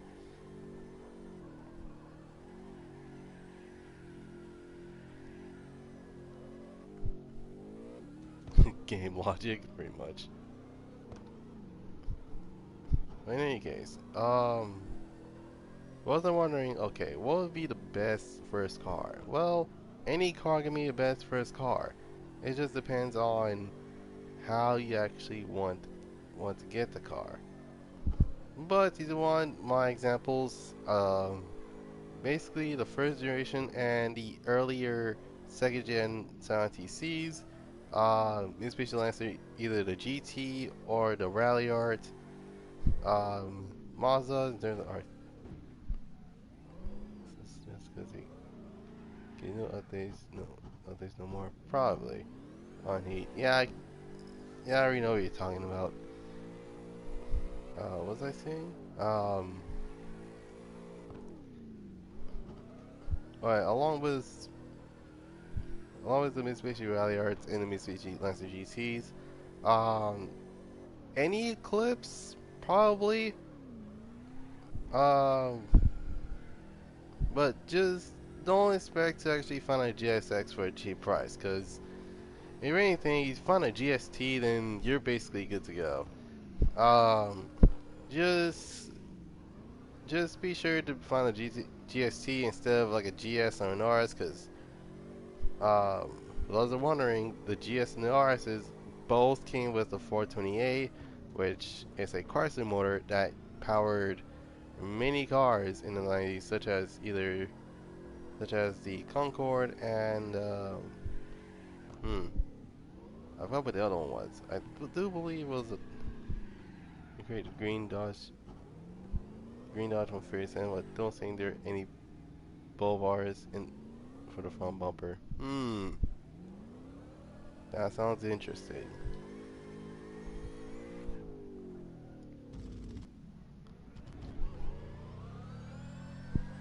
I mean, don't say I'm missing the wheelie button. That's basically what I'm missing.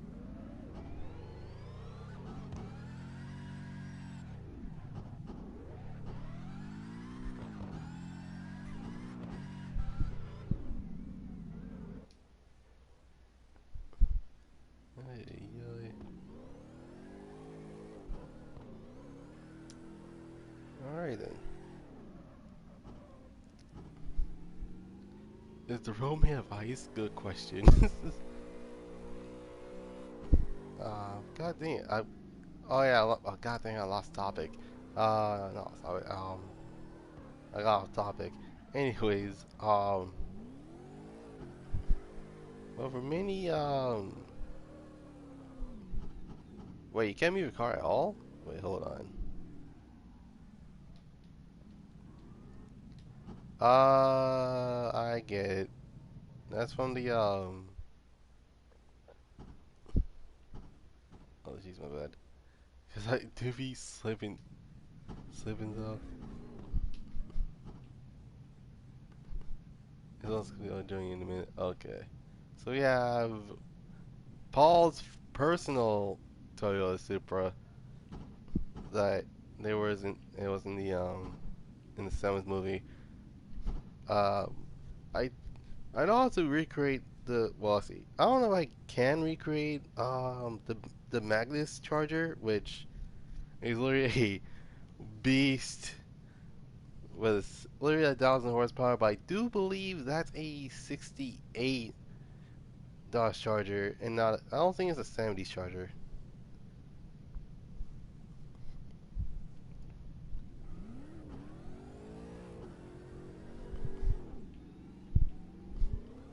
But in terms of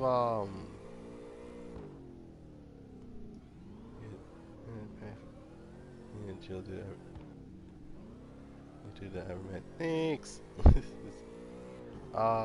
was I say? Oh yeah. Um, and for those that are wondering, wait, what about the Miata? What about the Miata? Miata, bro, Miata, dude.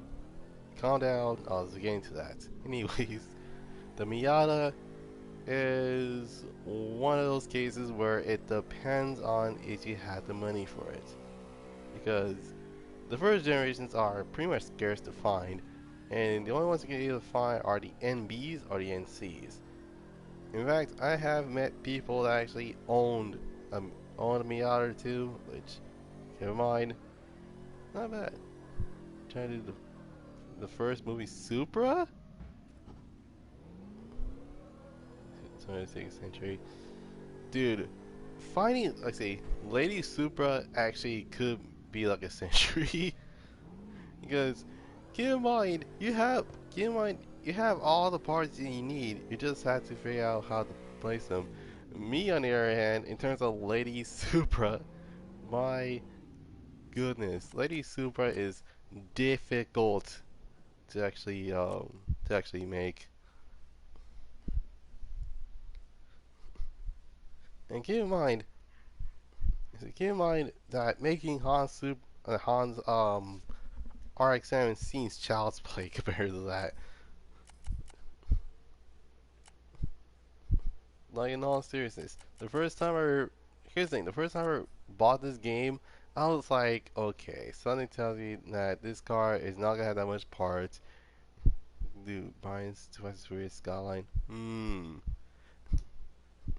Hey, now here's the thing. When it comes to this car, I'm like, okay, this noise car is gonna have some parts, and I'm like, wait, this thing has, like, that's the Velsite kit. Hey guys, look, I found a Velsite kit. Oh my god, I was dying laughing. I was like, man, I can't believe they have this car in there. And see that, can't believe this car with this upgrade for some reason. Hmm.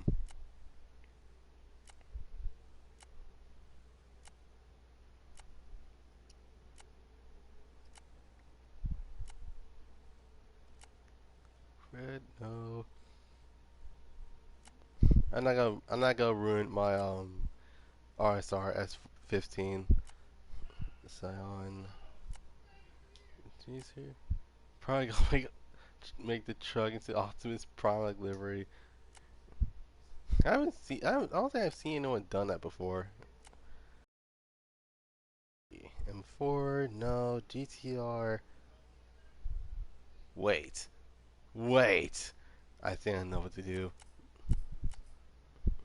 Alright, time me to. Okay, this is a trick I actually figured out. And it could like Bumblebee. How is that even? There's a Camaro for that. Oh my goodness. Alright.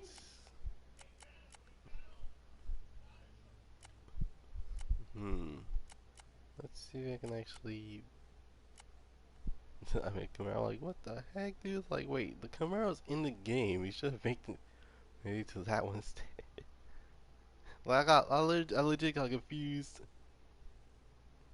Can't have a sleep, dude. You should hear me like literally like a couple of hours, not a couple hours, but like literally like around the 30-minute mark. I was legit yawning my butt off. I'm like, how in the world how am I still up? And I am legit tired.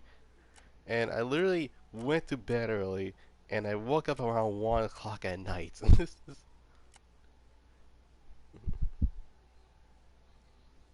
how long will I be live? I'd say in the next, I believe in the next hour. Pretty much, this is gonna be like the first time we've done a 3 hour. Actually, no, I've done longer. Like no joke, I literally a done 6 hours.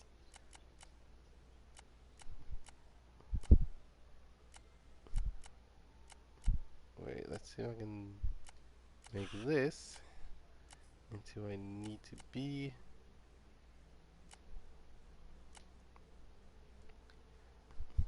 All right. Okay. Next time I'm live. Okay. This might take so long. It'd be 2077. My God. If my God, we wouldn't. Yeah, can we say we wouldn't have uh Lily and doing that. Have a nice day. Thanks. You got notifications on. Okay. Oh my goodness. Alright.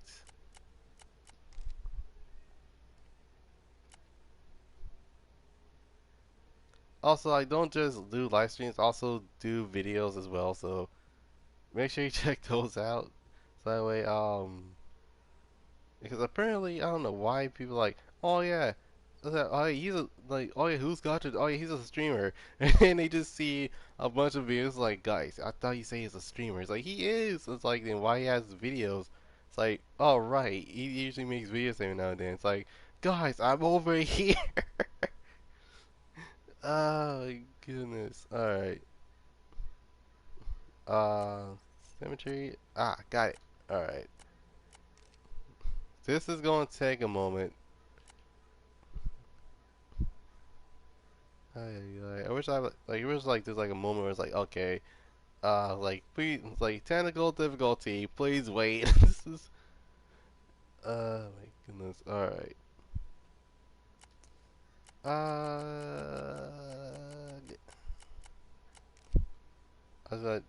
need to use this. Uh, paint it black.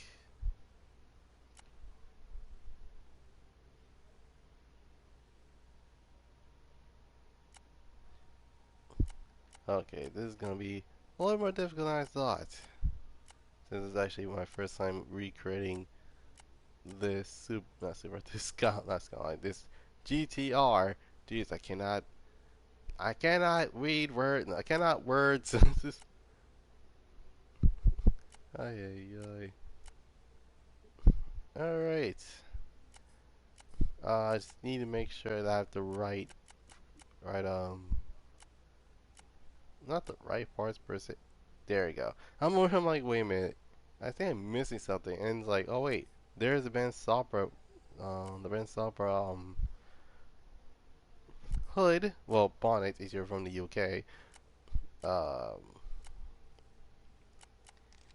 anyways, this is the last piece before I put on all the sponsors.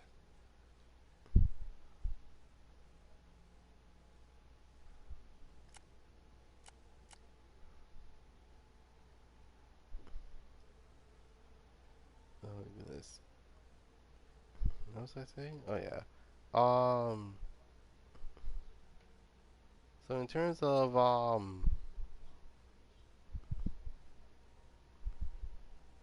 what makes a what makes a good first car? First and foremost, in terms of what makes a best first car, you have to figure out what you actually need in a car. Because if you buy a car not just just to buy a car, then you're not gonna enjoy your first car, and it's gonna be a crappy experience. So most likely, uh, most likely, think of what you need in a car, so that way you finish the finish the finish new recreation. I'm not in the lobby right now. Making still making a livery. I may get these may get these make it maybe getting this wrong because I do not know. This is my first time doing a recreation in this game, and this is the first GTR recreation. Ay, ay, ay.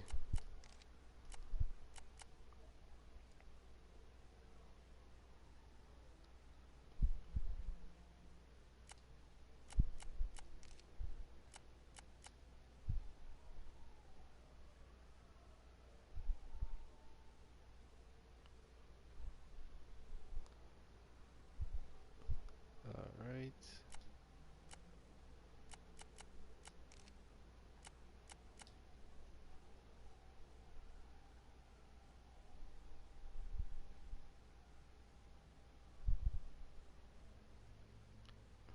Oh yeah. Making ladies S14 is one of the hardest things I ever come across because I had never done that sort of recreation before.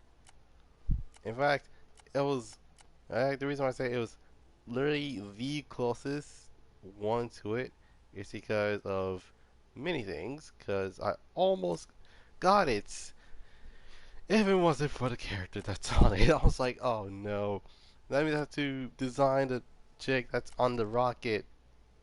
I did not feel like doing that one. Oh my goodness. All right.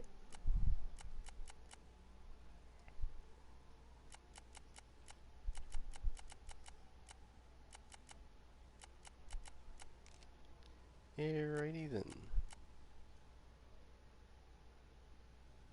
So yeah, turns out Formula just gonna be pushed back another week since it's Fast and the Furious week. So there's that. So literally, like the upcoming days, like until Fast 9 comes out, it's gonna be like Fast and Furious theme all around. So that including this game, GTA, Crew 2, and Need for Speed. So literally, for Need for Speed, it's gonna be Thursday. Thursday, let's see, early Thursday, because I'm actually going to someone's house in in the evening to be sure to actually like watch every single movie. So wait, I do believe that's another break company. Hold on, there we go. And yeah, hopefully it actually goes well. Like if we're watching every single movie, that's gonna take at least the runtime real quick is around not a couple hours, but dear lord, it's gonna take long. I know that for sure.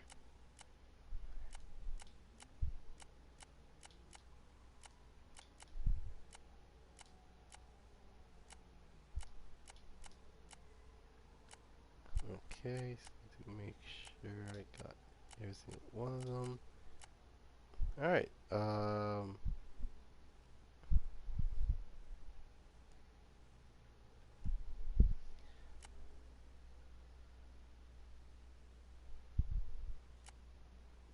Let's see.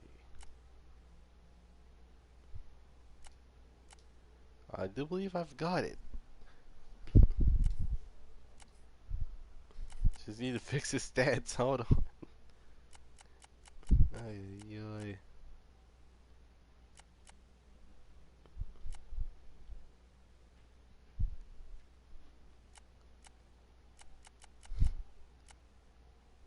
All right.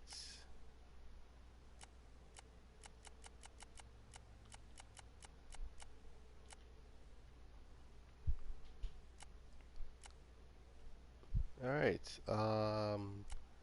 I should be done. All right, got it. This is someone that's someone. Oh, actually, I left my lobby. God dang it.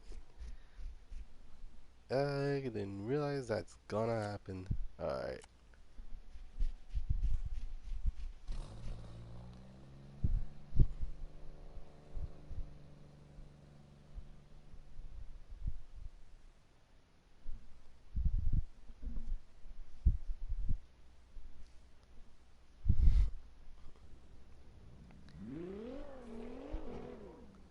Alright, so I'm going to be driving to the parking lot.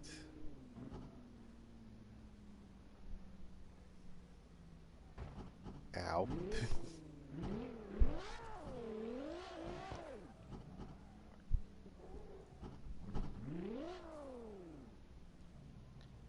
Alright, let's wait. Wait a minute. Hold. No way. That is ridiculously accurate. Holy crap. Okay. Here's what I thought. I thought he was gonna recreate the fourth movie's Subaru, but turns out he actually recreate the seventh movie's Subaru, which I do like. Oh my goodness. Well, let me go on photo mode real quick. Dude, that is so accurate. Now, you like this one better? My goodness. And then there's me with my Ben Sopra not Toyota Super, Ben Sopra GTR from the sixth movie in the end. I don't know if I did good or did bad, but dear lord, I hope I did good because I do not know how to recreate this car. Keep in mind, this is satin, which I believe is satin. I don't remember being satin. I believe it's matte. I don't know. Anyways, well, yeah, that actually is a really good That's pretty accurate for type of vehicle it is. My goodness.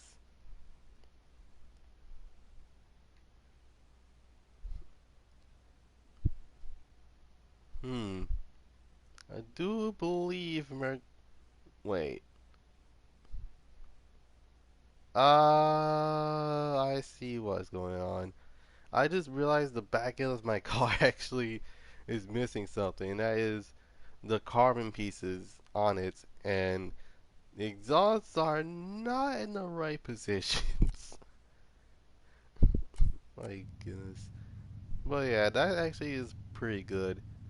Um, what time is it? Jeez, man, 10:09. Actually, I'm pretty much gonna end it here. Even though I say it's gonna be an hour. Um, okay, pretty much one lap and gonna be ending the live stream. So there's that. Oh my god.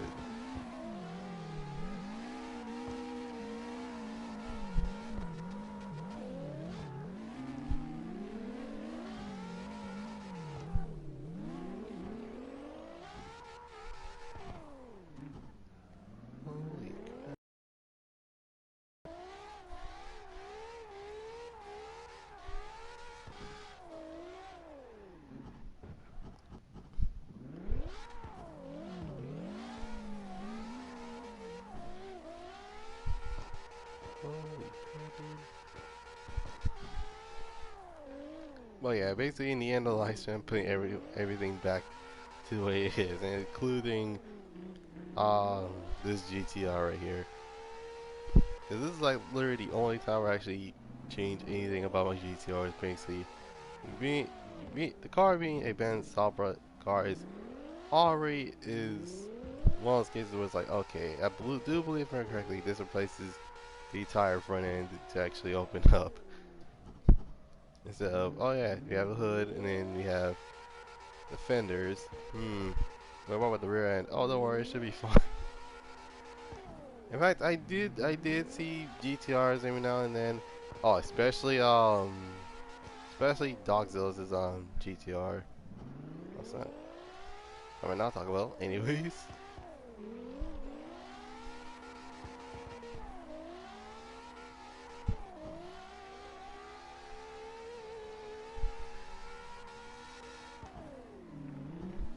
oh my goodness.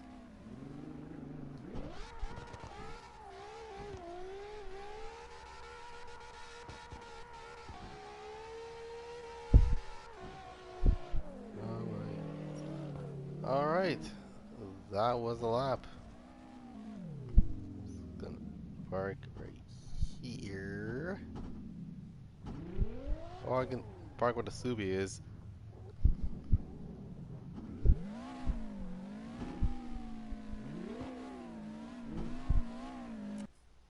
All right, so we go into photo mode. Um, let's see. Anyway, hope you guys enjoy this live stream. Leave a like, subscribe, comment down below what you want to see next. You can follow me on Instagram at Goddrifter247sun Productions. You can follow me on Twitter at GD247S. You can check out my Discord at Goddrifter247sun Productions Garage Museum. And last but not least, tomorrow is going to be the Crew 2 live stream. So I'm going to be doing the Crew 2 in the evening where um, basically um, basically when it has like as a new um as a new summit. Excuse me. Anyways, what do you guys think of my recreations of these cars? And what do you guys think of the other recreations of those cars? From the Fast and Furious movies. Do you like my Do you like my Ben Pro GTR? Do you like Carnage's Subaru WRX? Or heck, you might even like um Ghost's Fast and Furious Charger from the sixth movie. So without any further ado, hope you guys have a dope Monday. This is Goddrifter signing off, and I'll see you guys next time. Peace.